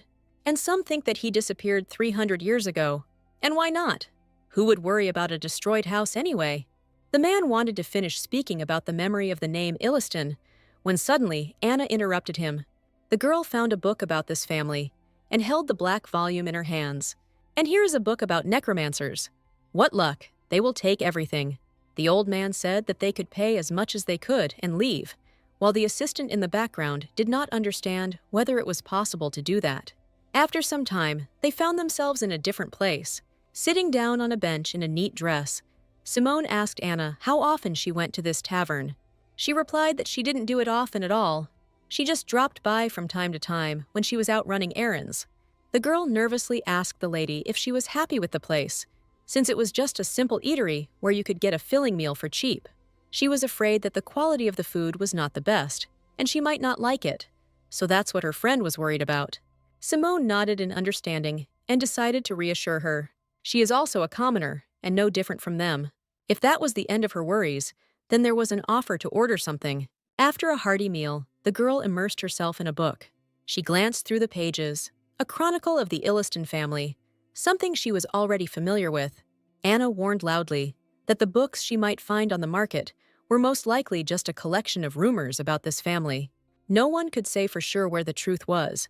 Even members of the family themselves did not know why and when the curses were placed. Surely, if the leader of the people who lived 300 years ago does not personally tell the story, the secret will remain unsolved. However, Anna herself seems to know enough about this family. The girl was scared again, because she works there, but she can't really understand anything. Oh well. Simone started on the new volume, surprised that anyone had managed to sell it at all. Inside, everything was as usual. A description and physical characteristics of the necromancer, birth and observation. Dozens of pages were flipped through one after another, but there was nothing useful, until the girl got caught up in the fall of Onassis, the last necromancer, and how the necromancer ended his life on the gallows. Without showing any reaction, the girl coughed. It was too dusty here to read at the table. Perhaps she would do that later. By the way, now she had questions for the guy too. For such a poor village, there were a lot of shops here, but not many residents. The city's economy here is supported rather by secret visitors, hunters, mercenaries, and so on, who are rumored to be involved in shady business. He couldn't go into detail before, but the bookstore owner they met probably makes his living as an informant. This territory is ruled by a family that is completely ignored by the kingdom. There are few local residents, and there is zero oversight. So the place is ideal for dubious deals. But didn't he say that the new Archduke has turned his attention to these lands? The gentleman is really trying very hard, but some things are simply impossible to handle, and he himself doesn't know all the details. But, from his lordship's point of view, the functioning of the economy here can already be considered a miracle. Anna agreed. After all, thanks to the fact that Lady Simone is with them, things are getting better.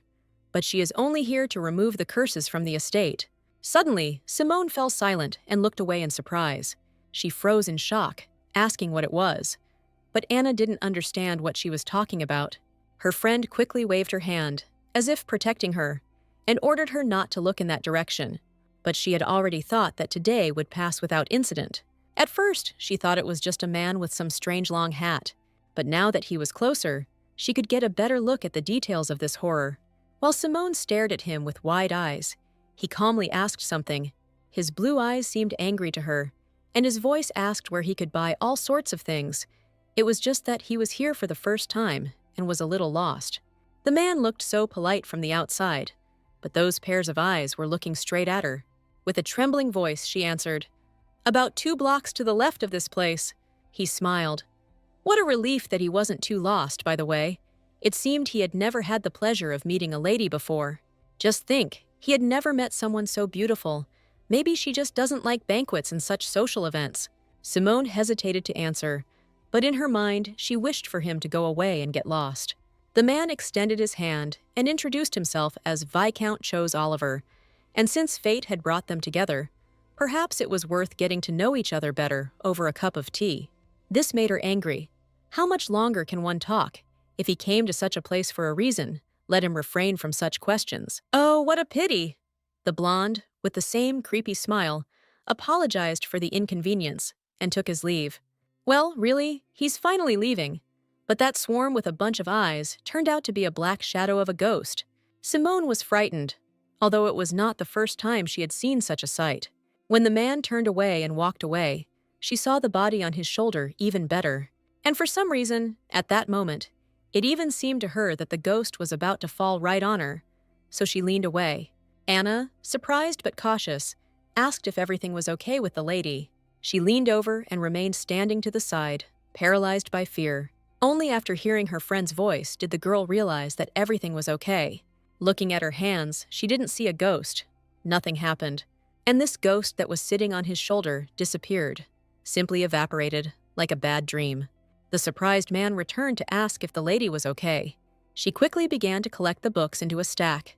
Everything was fine. Maybe she just imagined it. However, the trembling in his hand gave away a premonition that something was wrong here. Turning to her friends, the girl ordered them to get ready, despite their discouraged faces. They need to get back to the mansion immediately, regardless of whatever the hell just happened. They returned to the estate only at night, having made a difficult journey. Little changed in the maid's work during their departure. As always, they carried out their assignments and chatted pleasantly with each other. However, the head maid was still not happy with this. She was angry that they were slacking off while no one was looking. With her shout, she quickly sent them back to work. So much noise for just a short break. And why does she act as if she is the only one working in this estate? However, Lady Simone had something she wanted to tell them, so she asked them to stay and gather together. The girl handed them some leaves and told them to take 10 of them each. She bought them today in the village while she was on a trip. From now on, they will all use this as some kind of amulet. She will need to fill these leaves with her power, so let them cut them to the right size themselves. There were a lot of them, so it's better to do this in your free time. Only one senior maid decided to rebel and asked why they were doing this. And in a rude manner, she advised Lady Simone to better focus on her work. While sipping hot tea, she asked a counter question. What if this is her job? She does all this so that no one else can suffer from the curse. As it did with Anna, it is only for their own protection. Of course, she would be lying if she said that she was not doing this to make her life easier. But still. Moreover, it was high time to put this evil maid in her place. If the girl says so, then fine, she agrees. And then the girl politely asked if Simone was okay. I just heard from Anna that she suddenly became ill in the village. The girl's red eyes dropped to the floor, and the silhouette appeared in her head again. She certainly wasn't mistaken then, and she's more than sure that this thing was definitely looking for something then. Moreover, she remembered one more small detail. The same ghost that had been sitting on her shoulder the whole time she was looking around immediately ran away as soon as it sensed danger. Simone replied that everything was fine, but they made her think again about this very scary story. She hardly wanted to hear it. The maid did not agree to listen to her and asked her to forget about it. She was just curious. Okay, enough chatter. It's much better to get ready to prepare another amulet for the Archduke. A faithful servant came into the man's chambers and asked what he would like for dinner. But he was more interested in how well Flori ate.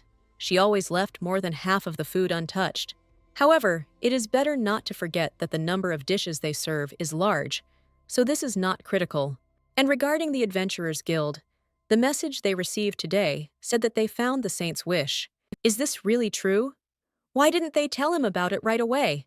The guild decided to immediately go to the magician Orkin to make sure it was authentic. However, on the way they were attacked. Apparently, the gem was stolen by someone very capable. Of course, this infuriated the Duke. What idiots, and Ren, he is the best among swordsmen. How could he allow the robbery? They replied that the enemy was skilled in his abilities. He immediately defeated their group and fled.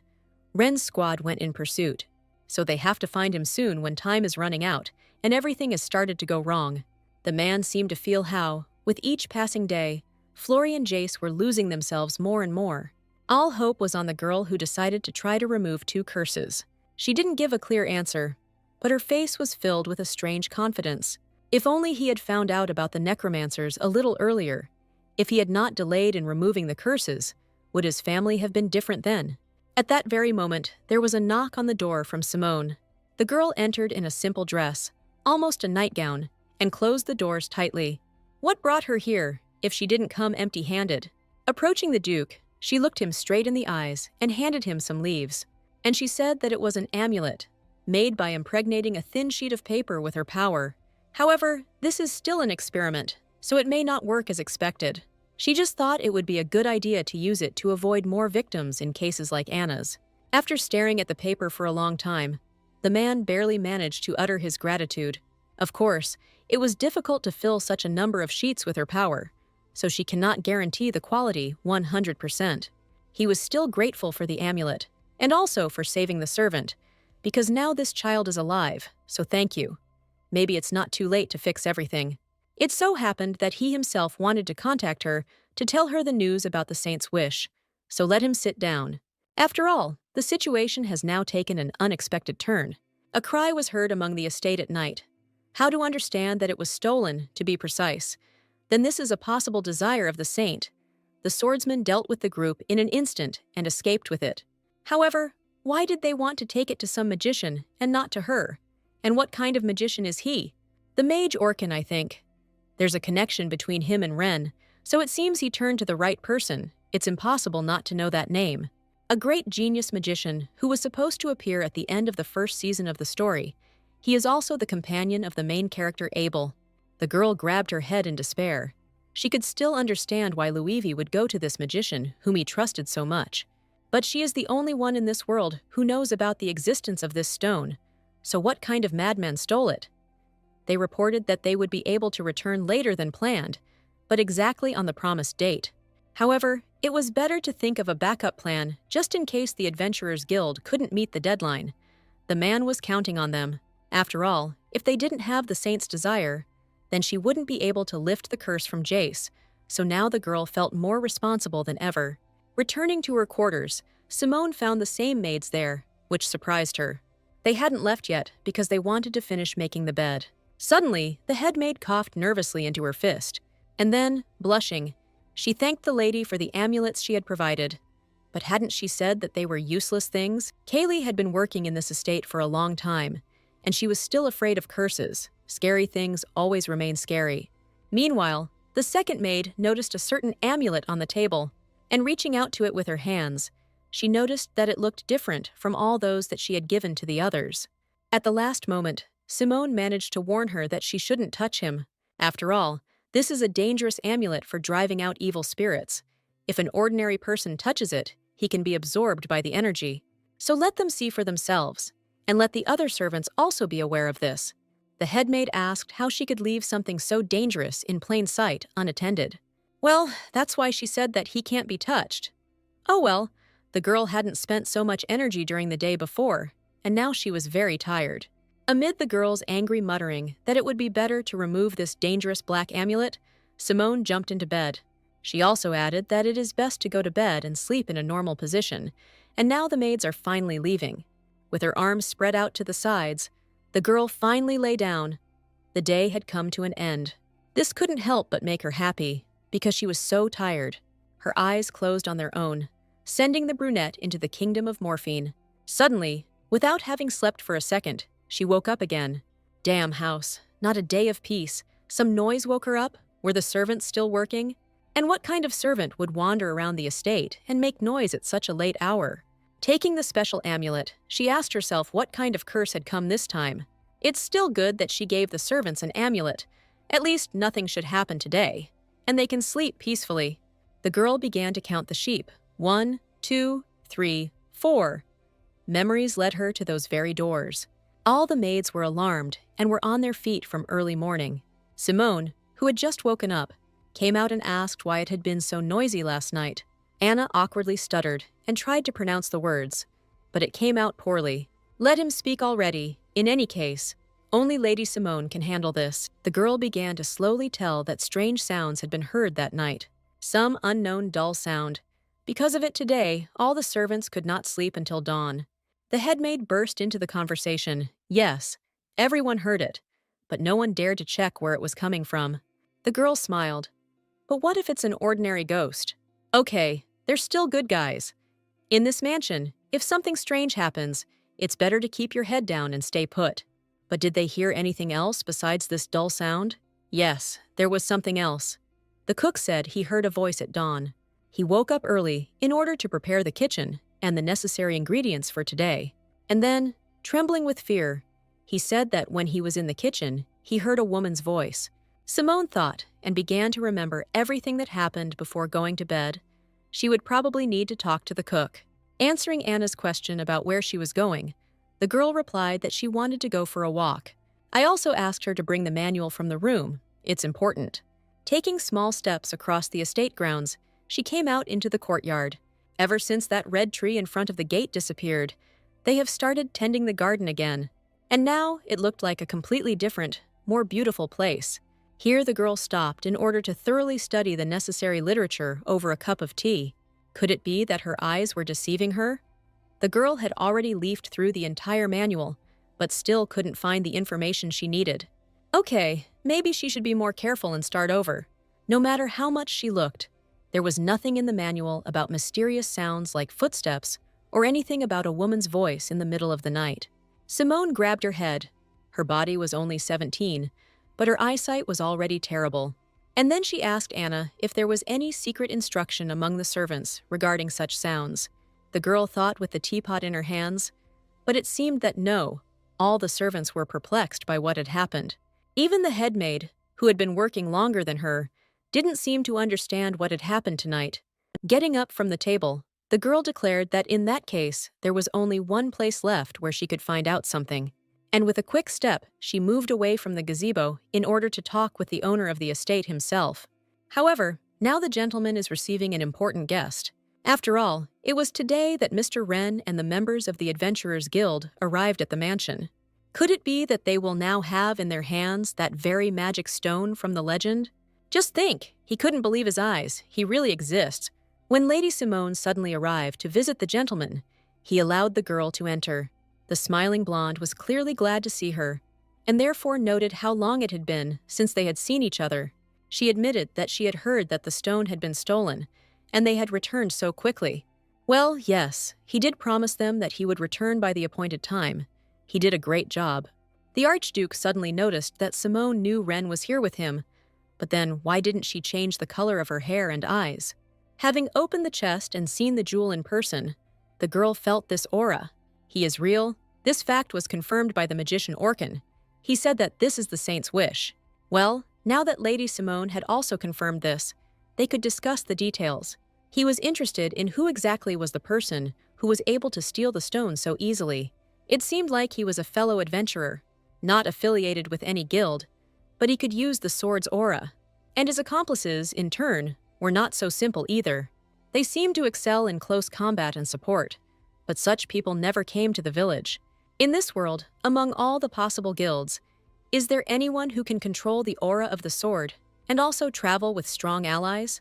If they decided to cause a rout, a real disaster would happen, and since he is a swordsman, his path will definitely cross with Luivi. Perhaps they are the same person.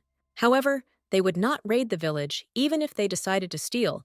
Judging by what he heard, each of them had their own reasons. So Wren assured them that they were not bad people, because now they were all part of his group. Anyhow, could it really be that the kidnapper was the novel's main character, Abel? Without hiding her emotions, Simone noted out loud how confusing it all was. She should have guessed it earlier. There have only been a handful of people in history who could match Luivi's swordsmanship. However, Abel's squad should now be near the border village, so why were they here? And the Saint's Wish, which in the original story everyone was supposed to find out about later, how did they find out about it? Could it really be her fault too? As soon as the story got going, unexpected events began to happen one after another. But no, since Abel and Louise suddenly crossed paths, shouldn't history have returned to its previous course? The Archduke suddenly asked her what the girl was thinking about, but she didn't know about anything. She just remembered she wanted to ask something. She would really like to hire this guy on her staff. Yes, because she will certainly need the help of qualified people. And Wren is competent, and as he himself could already notice, he knows about her real identity. Besides, relying on the Adventurers Guild in every matter is not particularly useful. It is impossible to force each of the groups to remain silent. And why does it all look like a child begging for a puppy? The Saint's wish is returned, and he is the reason. However, Wren cannot stay in this estate and live, eat here, like her. The guy told the gentleman not to worry, because he had his own house. He promised to go to work as usual, but asked to be provided with a room if necessary. Great. Then Wren gets a salary. She doesn't have to worry about money, but just manages him properly. The man was now interested in something completely different. When the girl received the stone, what did she intend to do next? The servants say they hear strange sounds at night, and they are uneasy about whether she will investigate this first. The girl shook her head. No, she should have mentioned this earlier. After all, first she's going to save young Master Jace. Well, strange sounds in the house are not as important as this matter. She's right. It was clear from the man's face that he was surprised, but there was still hope in him. As the lady left, he asked if there was anything else he could help with. It was hard to say. Let them prepare a healer just in case. If she needs help, she will send Ren at the right time. As for the rumors circulating among the servants, she would like the Archduke to look into them. Even she can hear those muffled sounds. However, this is not mentioned anywhere, which means that a new curse has appeared. He promised to sort this issue out himself, in which case the guys would take their leave. As he was leaving the man's office, Ren called out to the girl. He wondered how she wanted to save someone with the help of this stone. If the legend is true, then he only has healing powers. Dispelling curses is not in his power. Is he even familiar with dark magic? Well, yes. Witchcraft used by witches and necromancers to separate themselves from the deities. The Empire was so afraid of the dark magic they practiced that they decided to ban it. In protest, the necromancers began to commit various atrocities, which ultimately drove a wedge between them and the Empire. But why did the Empire consider dark magic so dangerous? Probably because it requires sacrifice. Exactly. So far, he has answered correctly. And at present, the Archduchess is actually practicing in these directions. So they came to those ill-fated doors of the estate, past which no one walks. The girl quickly moved forward, despite Ren asking her to wait. Is it really true that the Duchess does this? But she is an ordinary person, not a necromancer. With someone's help, it is indeed possible. But that someone, certainly not her. Even with help, it makes no sense. After all, dark magic requires a living victim. And where could the Archduchess find them in her estate? The boy's face turned blue, but not that. Were servants really being sacrificed? No. Although it is possible that several missing servants were still sacrificed, they were not alive when it happened. There is one person in this mansion whom no one remembers, and there is no trace of him left in the world. This is the eldest son of the Illiston family, wiped off the face of the earth. It has been more than 7 years since young Master Jace became a living sacrifice, and standing in front of those ominous doors, Simone told everyone about it as if she intended to fix everything. So they both looked towards the terrible chambers of Archduchess Flori. I need to take a look right now. The blonde was surprised.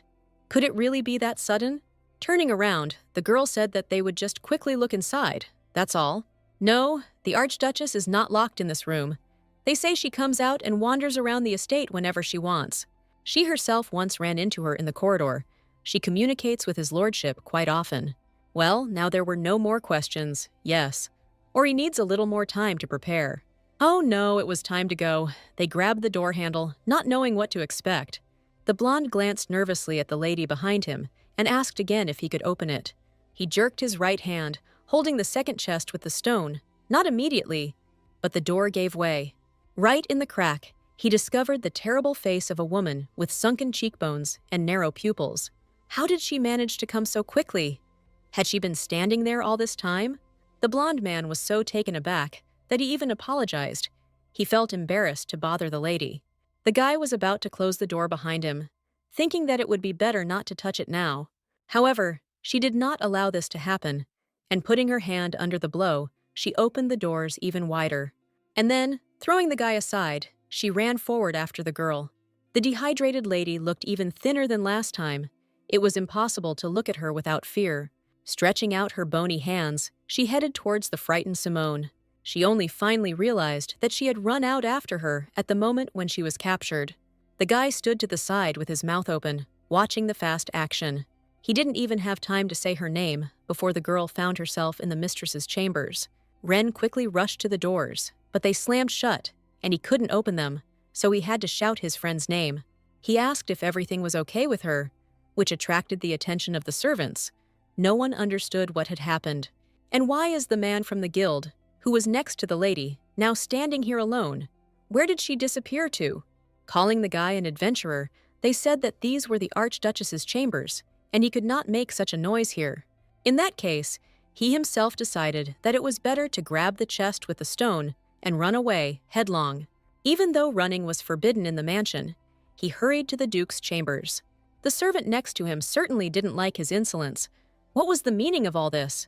Was it really possible to burst into his lordship's office like that? Although he came here on the orders of his master, no one said that he could behave so disrespectfully. After a long and fast run, the guy couldn't catch his breath and came to his senses after a couple of seconds. And then he loudly declared that the Archduchess had dragged Simone into her chambers. and he did not know what to do. The two of them rushed upstairs. Did they really go to her to break the curse, something like that? But the girl said that today, they just needed to inspect the situation. Before lifting the curse again, they briefly outlined the general plan and opened the door slightly, and right behind it stood the woman. It seemed the Archduchess might have overheard their conversation, but they didn't have time to ask anything else before she rushed out so abruptly. She dragged Simone into her room and then locked the door. Was the man really aware of everything that was going on here? If they were both referring to Jace now, how could this be allowed in the estate? Rubbing his head, he agreed. Yes. Since Simone had already managed to tell about it, there was nothing to hide. It was too dark there, and the guy didn't have time to see anything over the lady's shoulder. It wasn't even clear whether there was anyone there. However, to be honest, even if there was someone there, it doesn't seem like a place like this would be suitable for a living person.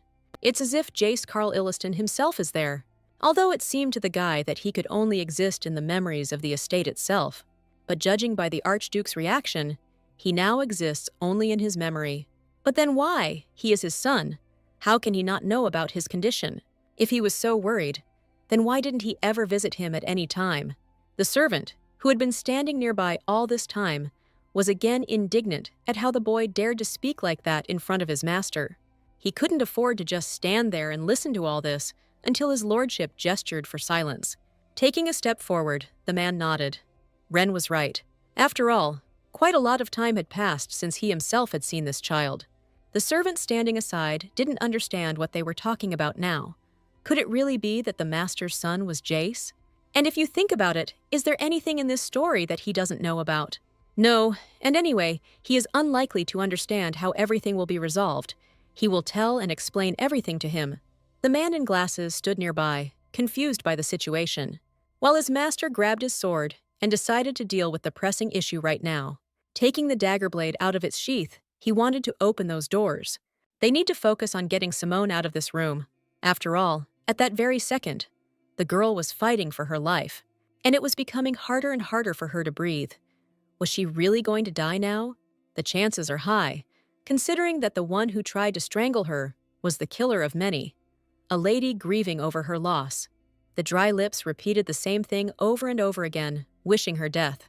Meanwhile, Simone lay and prayed.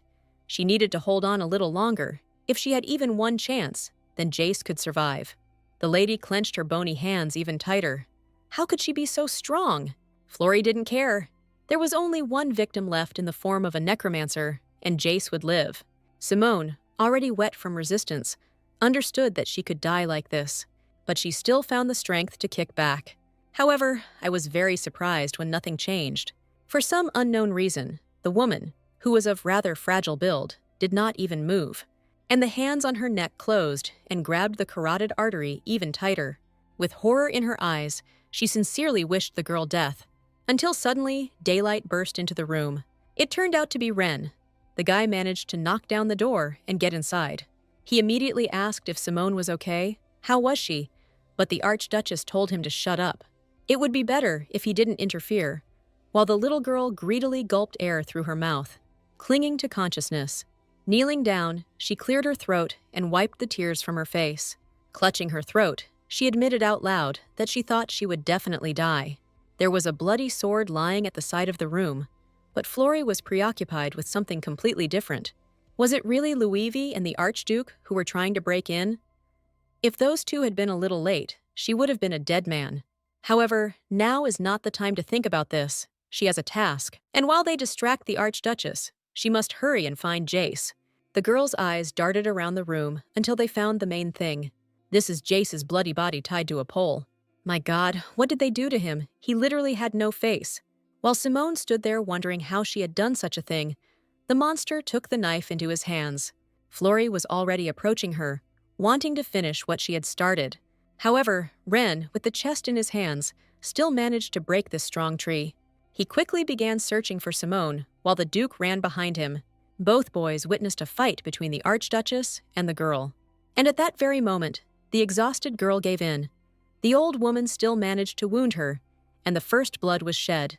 His lordship immediately ordered Kaylee to run to the village and bring a healer. Ren, despite this madwoman with a dagger in her hands, ran to his friend. Holding her on her feet, he informed her that the healer would be here soon and that they should leave first. However, the girl did not want to stop until she finished, and she turned to Her Grace the Duchess, saying that in this way she would not be able to lift the curse from Jace. Doesn't this crazy woman understand that there is no point in so many deaths and sacrifices? Because of the curse, the world was gradually forgetting about her son's existence, and as hope faded, she seemed willing to go to such lengths. She didn't know what kind of dark magician had persuaded her to do this, but let her think about what kind of dark magic could save a person. It's as senseless as saying that a necromancer can bring a person back to life. It's absurd, and if she ends up in a room full of corpses, she will eventually get sick too, even if that hasn't happened yet. But Jace is still a living person even now, and she can save him. Coming closer to the woman, Simone declared that she could now rest in her confidence and threw the amulet in her face. As soon as the card touched her face, something strange began to happen to Flory. Those same long dark burgundy threads suddenly burst out of her mouth, dozens of them flying in different directions. This was the effect of the talisman, which was able to drive out evil with the help of a stronger evil. This all lasted for half a minute, then only light smoke came out of the woman, as if she had undergone a cleansing procedure. Her energy is almost depleted, so we need to make sure she gets enough rest for a while. Well, now it's time to get down to the main business. Pointing to the tied-up, lifeless body, the girl declared that this was Jace, and his current state is also his lordship's fault, right? Unable to contain himself, the man began to tell a dark story that happened 7 years ago, the time when he began to be forgotten because of the curse, and Flory's heart became very weak. Just as she said, a man arrived at the estate. It was he who convinced his wife that he could lift the curse. Their last hope was dark magic, so he supported it. For 10 days, an unknown person taught the woman some kind of dark magic, after which he disappeared. No one suspected that those days would be the beginning of a nightmare. She began to drag living people and animals into her room. Even when the Duke begged her not to harm anyone, it was all useless. Hands stained with blood and tears flowing from empty eyes are all that is left of her. But no, in fact, he didn't really try to convince her, he just had to watch it. After all, they both felt deep pain towards their child, because he was erased from people's memories and doomed to a worse life. After that, the situation did not improve at all, and just when he thought that he could no longer remain on the sidelines, Simone appeared. According to the original story, Jace died because the man began looking for a necromancer after his wife and son were completely consumed by dark magic. However, now everything was different, and the girl still had hope of saving the boy. For 7 whole years, he was on the brink of life and death. However, he is still trying to live, and this means that his desire is strong enough. The girl ordered Ren to give her the magic stone. The saint's wish, which had been so difficult to obtain, was finally in her hands. Having prepared herself for the task, the girl approached their son's body, and using magic, as well as the scarlet stone in her hands, she placed the jewel on his chest, forcing him to live. From now on, he will live, so be it. A huge purple flash, and the girl's mana began to fill the magic stone with sacred energy. This should have been enough to free Jace from this room, bound by dark power. One more time, a little effort, all so that the world can remember him again. After some time, right before their eyes, the boy regained his human features. Ren, the Duke, and his wife watched from the sidelines, not daring to come closer. The curse has not yet been completely lifted. Everyone else still does not remember the young master. Before completing the ritual, he must be pulled out of this place, consumed by magic and sacrifices. To completely lift the curse, a certain price must be paid. But what does this all mean? The man was ready to give anything to save Jace and their family. And of course, he was ready to give his life for his son. Hearing this, the girl laughed. Well, he went too far. If the Duke is so willing to put his life on the line, then there will be no problems, and we can generally continue tomorrow. Simone ordered the Duchess and the boy to be laid apart from each other, and the magic stone to be placed in Jace's hand. For full recovery, this needs to be done for some more time. But the girl herself also had a wound, and blood was flowing. Why didn't she use force to heal it? Ren, with his own efforts, took the stone and ordered her to stand still. The Duke seemed to take a long time to decide and think about what to say, but then he said his treasured thank you. Meanwhile, the guy had already healed his girlfriend's hand. From now on, this necromancer is the benefactor of their family, and this only amused her. Now he really trusts her. Simone walked slowly through the palace, dragging a huge axe behind her across the marble floor. Arriving at the scene, she asked everyone to leave the premises immediately. Of course, the workers were scared, not understanding what Mrs. Simone was going to do with this weapon. However, she knew perfectly well what she was doing when she hit the wooden table with all her might, breaking it into pieces. The maids could only watch this in fear, standing aside, despite the fact that all these things cost a lot of money. After all, the Duke said, let Simone do what he wants. After all, this was exactly the price he expected for lifting the curse, and when the girl finishes, he orders the Duchess's chambers to be cleaned. The girl smashed the expensively furnished and luxuriously decorated room to smithereens, but the assistant still couldn't understand whether she was really going to destroy all of the Archduchess's things. And even this book in his hands, and all the other objects in this room, these are not ordinary things that can be simply taken and replaced.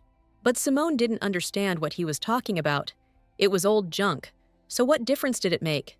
Perhaps there was some truth in it. Anyway, she's made such a mess, but she hasn't yet done everything she wanted.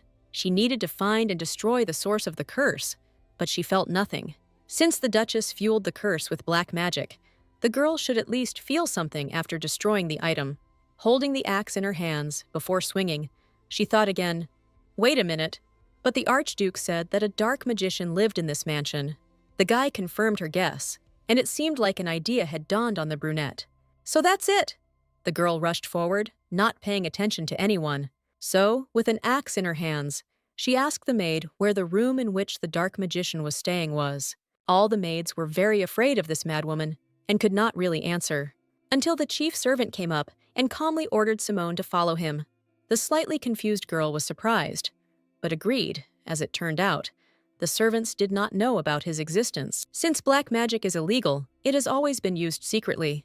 If it becomes known that a mage practicing black magic has visited the cursed estate, this will stir up not only the residents, but also the servants.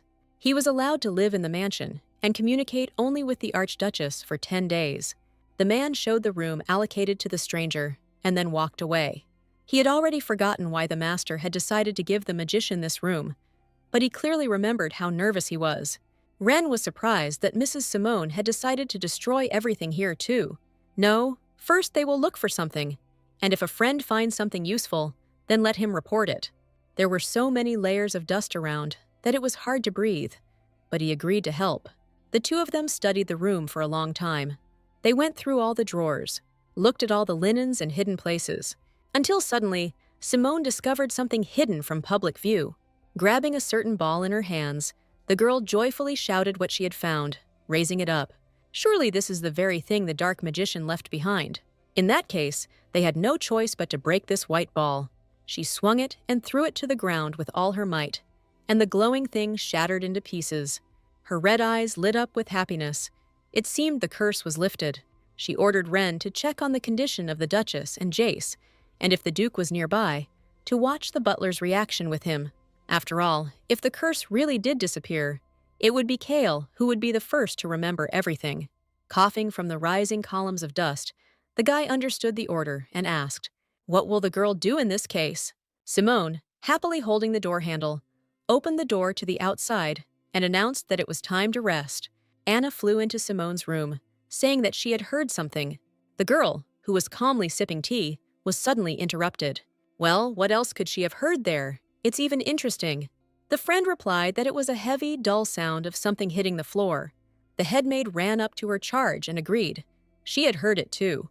Last night someone really did make noise, as if they were stomping along the corridors. But the girl already thought that she would be able to rest, which was to be expected. This house will never give her peace. Do they really hear it that often, like every night? And that night, along with him, Anna even heard a female voice. She seemed to be saying that everything was over. The corridors were very quiet, so she could make out the words. The cook also said that he had also heard it. The ghost of a woman, muttering, as if searching for something, snorting and wandering at night. For some reason, this story seemed painfully familiar to her, as if from a world where she had previously lived. A scary, dark atmosphere and a creepy monster voice. No, that can't be. How could this sign appear here? With these heavy thoughts, Simone headed to the Duke's chambers. Throwing open the doors, she asked him sharply if he was busy. The case concerns strange sounds that the servants claim occur every night. And this noise is definitely not mentioned anywhere in the reference book, she checked. It looks like a new curse has appeared on the estate, or something unrelated to them is happening. His words struck the girl. How can one understand something that is not connected to this family? Then could it be something that came from outside? The girl remembered perfectly well her facial expression when she saw that ghost.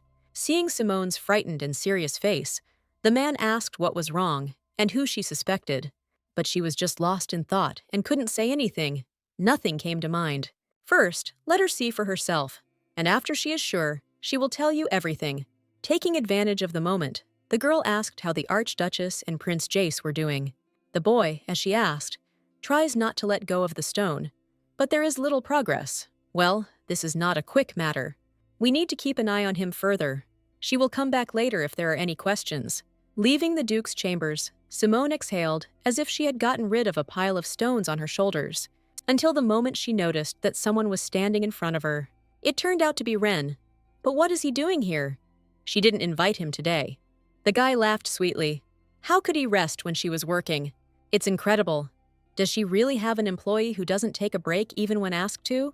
He was probably just keeping an eye on her. The blonde man started talking about suspicious sounds at night. It seems that many of the servants have already witnessed this. It's a big problem, because it will interfere with work. Perhaps he should watch these sounds at night. Simone stopped and suddenly asked what he would do if he came face to face with the cause of the noise. Well, he'll just cut it with a sword. But why not do the same as with the scarlet tree? She didn't know because she hadn't encountered it herself yet. They say that lately the noise has been coming from the basement, so the best way to find out the reason is to see it with your own eyes. However, she did not hire him as a bodyguard. Of course, it is understandable. He wants to know about necromancers and oddities, curses of the imperial family, but he will only prevent her from meeting the ghost. Therefore, there will be no assignments for him on this mission. Let him just wait. The girl finally found Anna, who was carrying a heavy load in her small hands, and she asked her friend to prepare a spare room in the basement for her. She would stay there for the night tonight. And Simone didn't care at all that there might be monsters there, because she came here to solve these problems. Ren approached the girl again with another proposal. While the room was being prepared, they could meet with the cook. They say he has become silent and frightened lately, but she was clearly planning to go to him anyway. The guy asked permission to follow her. Let him do what he wants. A couple of seconds later, the two guys found themselves in the kitchen. The chef sat among dozens of pots. He seemed frightened by the sudden appearance of strangers in the kitchen. She would like to talk a little and hoped that he was not too busy. The man looked simply terrible, completely pale, as if someone was pursuing him. The girl wanted to ask about the noise he had witnessed. Had he heard anything else since then? The man's smile fell from his face. The ladle fell from his hands. Yes, he heard. Does this mean, since she came to him and asked him directly, that a ghost has now appeared in the mansion? The cook covered his ears in fear and screamed that he heard this every day. And that's not all. He even saw him, that very ghost. Where the face should have been, there were blue, swollen legs, and instead of legs, there were a bunch of eyes. Clutching his head, he began to tell that it happened a few days ago. It was around this time that the servants began to whisper about someone, or something, wandering around at night and making noise. They also started asking him if he knew about these rumors. The workers were already too scared to prepare food alone at dawn. One guy was shaking with fear, and although not seriously, he asked to be butchered. It was better than taking the morning shift. Of course, he already knew that anything could happen in this mansion, and this boy was still so young, but already a weakling. And then one day, going down the stairs, the cook, without a hat, yawning, heard a certain sound. Looking around, he did not see anyone at his workplace. He remembered that brat who had complained to him, and the man had come here at the crack of dawn to help. And he didn't even show up. We urgently need to set his mind straight. Of course, he could have prepared all the ingredients for the soup on his own. But he decided to go and bring this stubborn man by force, who clearly did not want to work. He ran towards the exit as quickly as possible, already thinking about the words he would say. No such luck. Today, something strange started to happen again. It was the same thing. The cook had already heard about it from the rest of the servants, but he thought it was just the house shaking like that. This sound was rapidly pursuing him with all its might. It seemed that he was able to catch up. Just one awkward movement, and he trips over his own shoe. And then, with a loud splat and sharp pain, he flies to the floor. Trembling with fear, the man felt the monster approaching. But I didn't dare to see it with my own eyes. The fear was too great, and he simply crawled slowly towards the exit, until the creepy creature said that it had caught him, and the cook's curiosity crept up. Turning around, he saw a pale, bloody face with a creepy smile, hanging upside down. His huge blue eyes were just level with the floor. To be honest, he didn't understand anything at all about what it was, and why it just passed by and then disappeared. Nothing had happened since then. He just worked in the kitchen in the mornings as usual, trying not to run into that creepy woman. It seems he shouldn't have told me this, because now the silhouette pops up in his head again. So, if they understood correctly, the ghost looked at the boss and simply said no. Well, yes, perhaps the man misheard because of fear, but it seems he remembered correctly. Ren stated that it looked like she was looking for someone specific to attack. But if everyone in the mansion has already heard this sound, but there are still no victims, then it means that the ghost is hunting only those who are looking. Right, now it's all clear. The inverted ghost of the bloody woman. That day she followed her.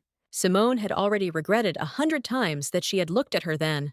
The girl decided to explain to her partner that this ghost was not a curse that appeared in the mansion. It seems she knows something, but it's better to talk about it in the room Anna prepared.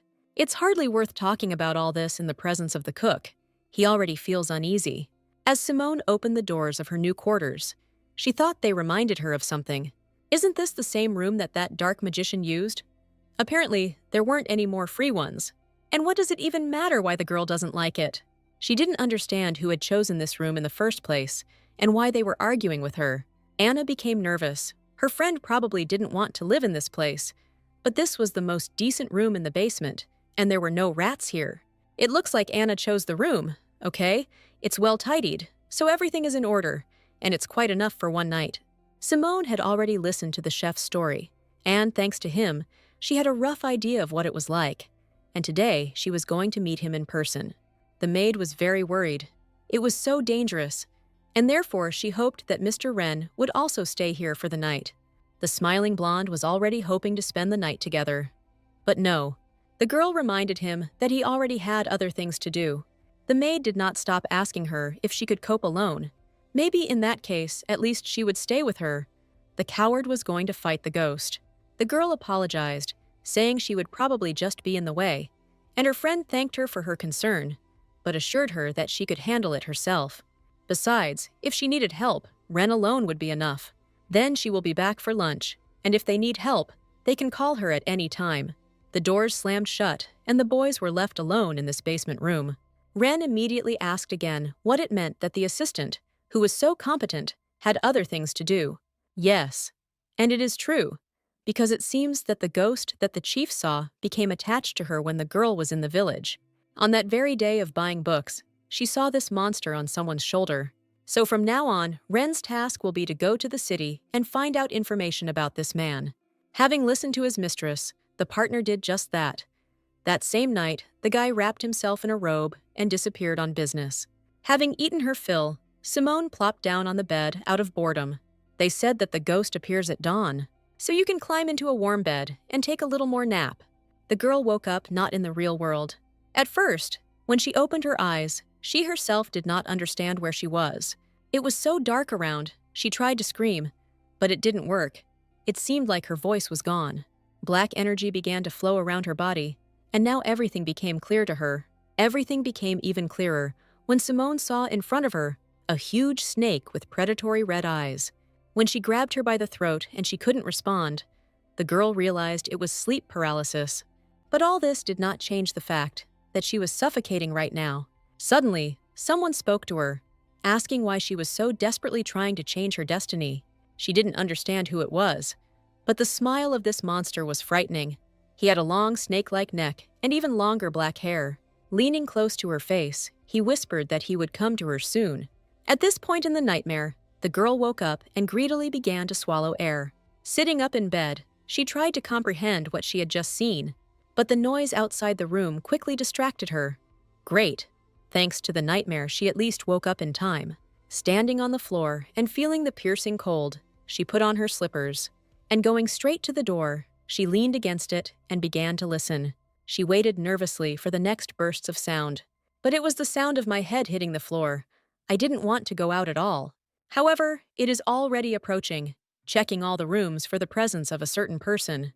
What's better, to hide and wait until the door opens, or just jump out and meet him face to face? What if this ghost was looking for her? Now, after such a dream, she felt even more anxious. Okay, whatever happens. With these thoughts, Simone opened the door and ran out into the corridor. Seeing the ghost with her own eyes, she was surprised. The black face broke into a smile and laughter, repeating the word found dozens of times. He certainly looks like something, but why is he looking for her? However, the blue eyes said with disappointment that no, it wasn't that again. Well, thank God. If she was pursuing her, although she was looking for someone else, then it means that the one she needs is not in this estate. She probably just sensed her dark aura when they met in the village. Simone squatted down and suggested that they look for the person she needed together. And then she admitted that, in fact, her employee was already looking for him. She can wait here until he returns, because there is no one she needs in this house. After hearing this, the ghost closed his eyes and then disappeared. The girl only managed to notice a light haze in the air. And then, exhausted, she fell to the ground with an exhalation. Her calm was interrupted by someone's voice. What is he doing here at such a time? It was the Archduke, in his nightgown, who asked her if she had finished the job. The man came to check on Flori and Jace, and the servant in their room told him that she had been fighting the creature alone in the basement. He helped her up, since there was no security nearby, and decided to check if everything was okay. Simone just laughed. Everyone seemed worried about her today. As she went upstairs, she asked him if he had seen the ghost itself.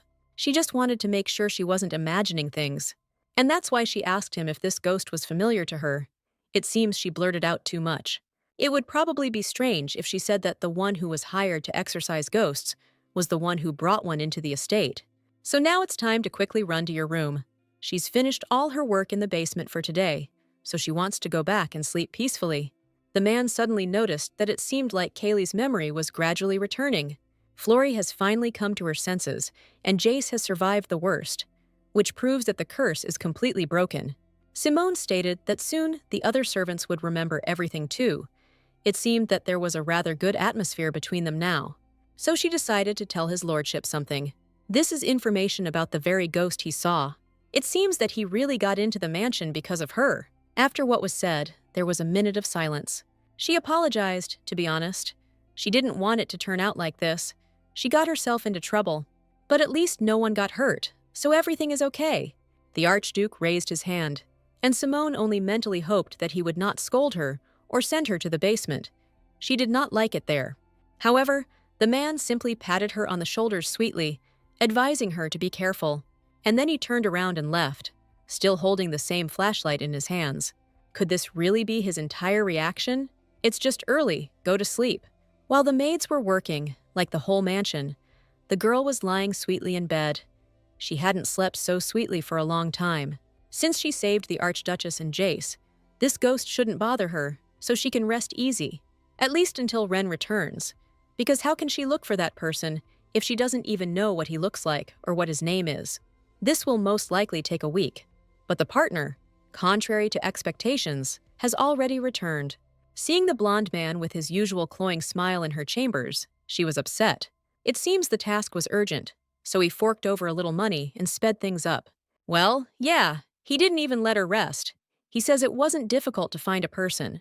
Fortunately, it turned out that on that day, only one man in colorful clothes was collecting information in the village. Baron Rottenburian, a descendant of a family of merchants who bought his noble title, has a son and 2 daughters, and is quite wealthy. Wait a second, wasn't Chouse Oliver? I guess that wasn't his real name. He often goes abroad on trade matters, so even though he is a noble of the Luan Empire, he is not very well known there. According to documents, he lives in the capital, but no one in the area has heard of him, and there are rumors of debauchery. They say he doesn't pass by any skirt, be it a maid or the daughter of a business partner. Baron Rothon claims that his wife died early from illness, but rumor has it that she died of grief, and this is the reason he came to the village this time. Allegedly looking for a girl from an impoverished noble family, Simone carefully read the document provided. Why did he talk to her then? Now she feels uneasy. Throwing the paper on the table, the girl asked, "What next?" Hoping that this is not all the information he has obtained, there are also rumors about an illegitimate child, which is already interesting. This happened 3 years ago, about 2 after the death of his wife. They say that Roten always came to the village with some girl. In an expensive noble carriage drawn by horses, he offered her his hand as she exited. She was very thin, wore expensive jewelry and dresses, but did not look like an aristocrat. These were probably just gifts from the Baron. However, at some point, the girl's belly began to grow, and the informant thought that she would become the Baron's next wife. And after that, the man came to the village with another lady. The girl who was known to the informant was never seen again. It is impossible to say for sure whether he really wants to say that the man abandoned the pregnant woman, but the informant thinks so. Ren conducted a separate investigation based on the informant's account, but there had been no news of a child being born in the Burian family in recent years. His legitimate children have already grown up, his daughters have married, and his son is preparing to accept the inheritance. So what about that woman and the child? What awaits an illegitimate child and his mother? An unrecognized family, as a rule, is death. He thought so too, it's quite plausible. To be honest, this was not uncommon among the nobility. Simone thought for a long time, and then suddenly turned to the headmaid with an order. You will need to prepare a long, strong rope and place it in a visible place in the basement. What is the girl planning? Does she really want to kidnap the Baron? Oh, who do they even take her for? Let them not worry. She will use it only as a last resort to keep him. Well, if they don't care about this ghost, they can continue to sit there with their eyes wide open. The girl again distracted the Duke from his important affairs. Entering the room abruptly, she addressed his lordship with a request. It was as if he had already gotten used to Simone not observing etiquette. This concerns a ghost that knocks in the hallway at night. The girl laughed and said that she had a condition before she told. Let him please reimburse the cost of the information for which her employee overpaid.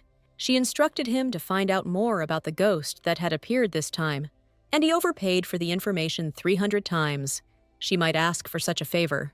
The servant asked whether the mistakes of his subordinates applied to them, but the Archduke agreed, of course. Simone is under the protection of their house, so he will pay.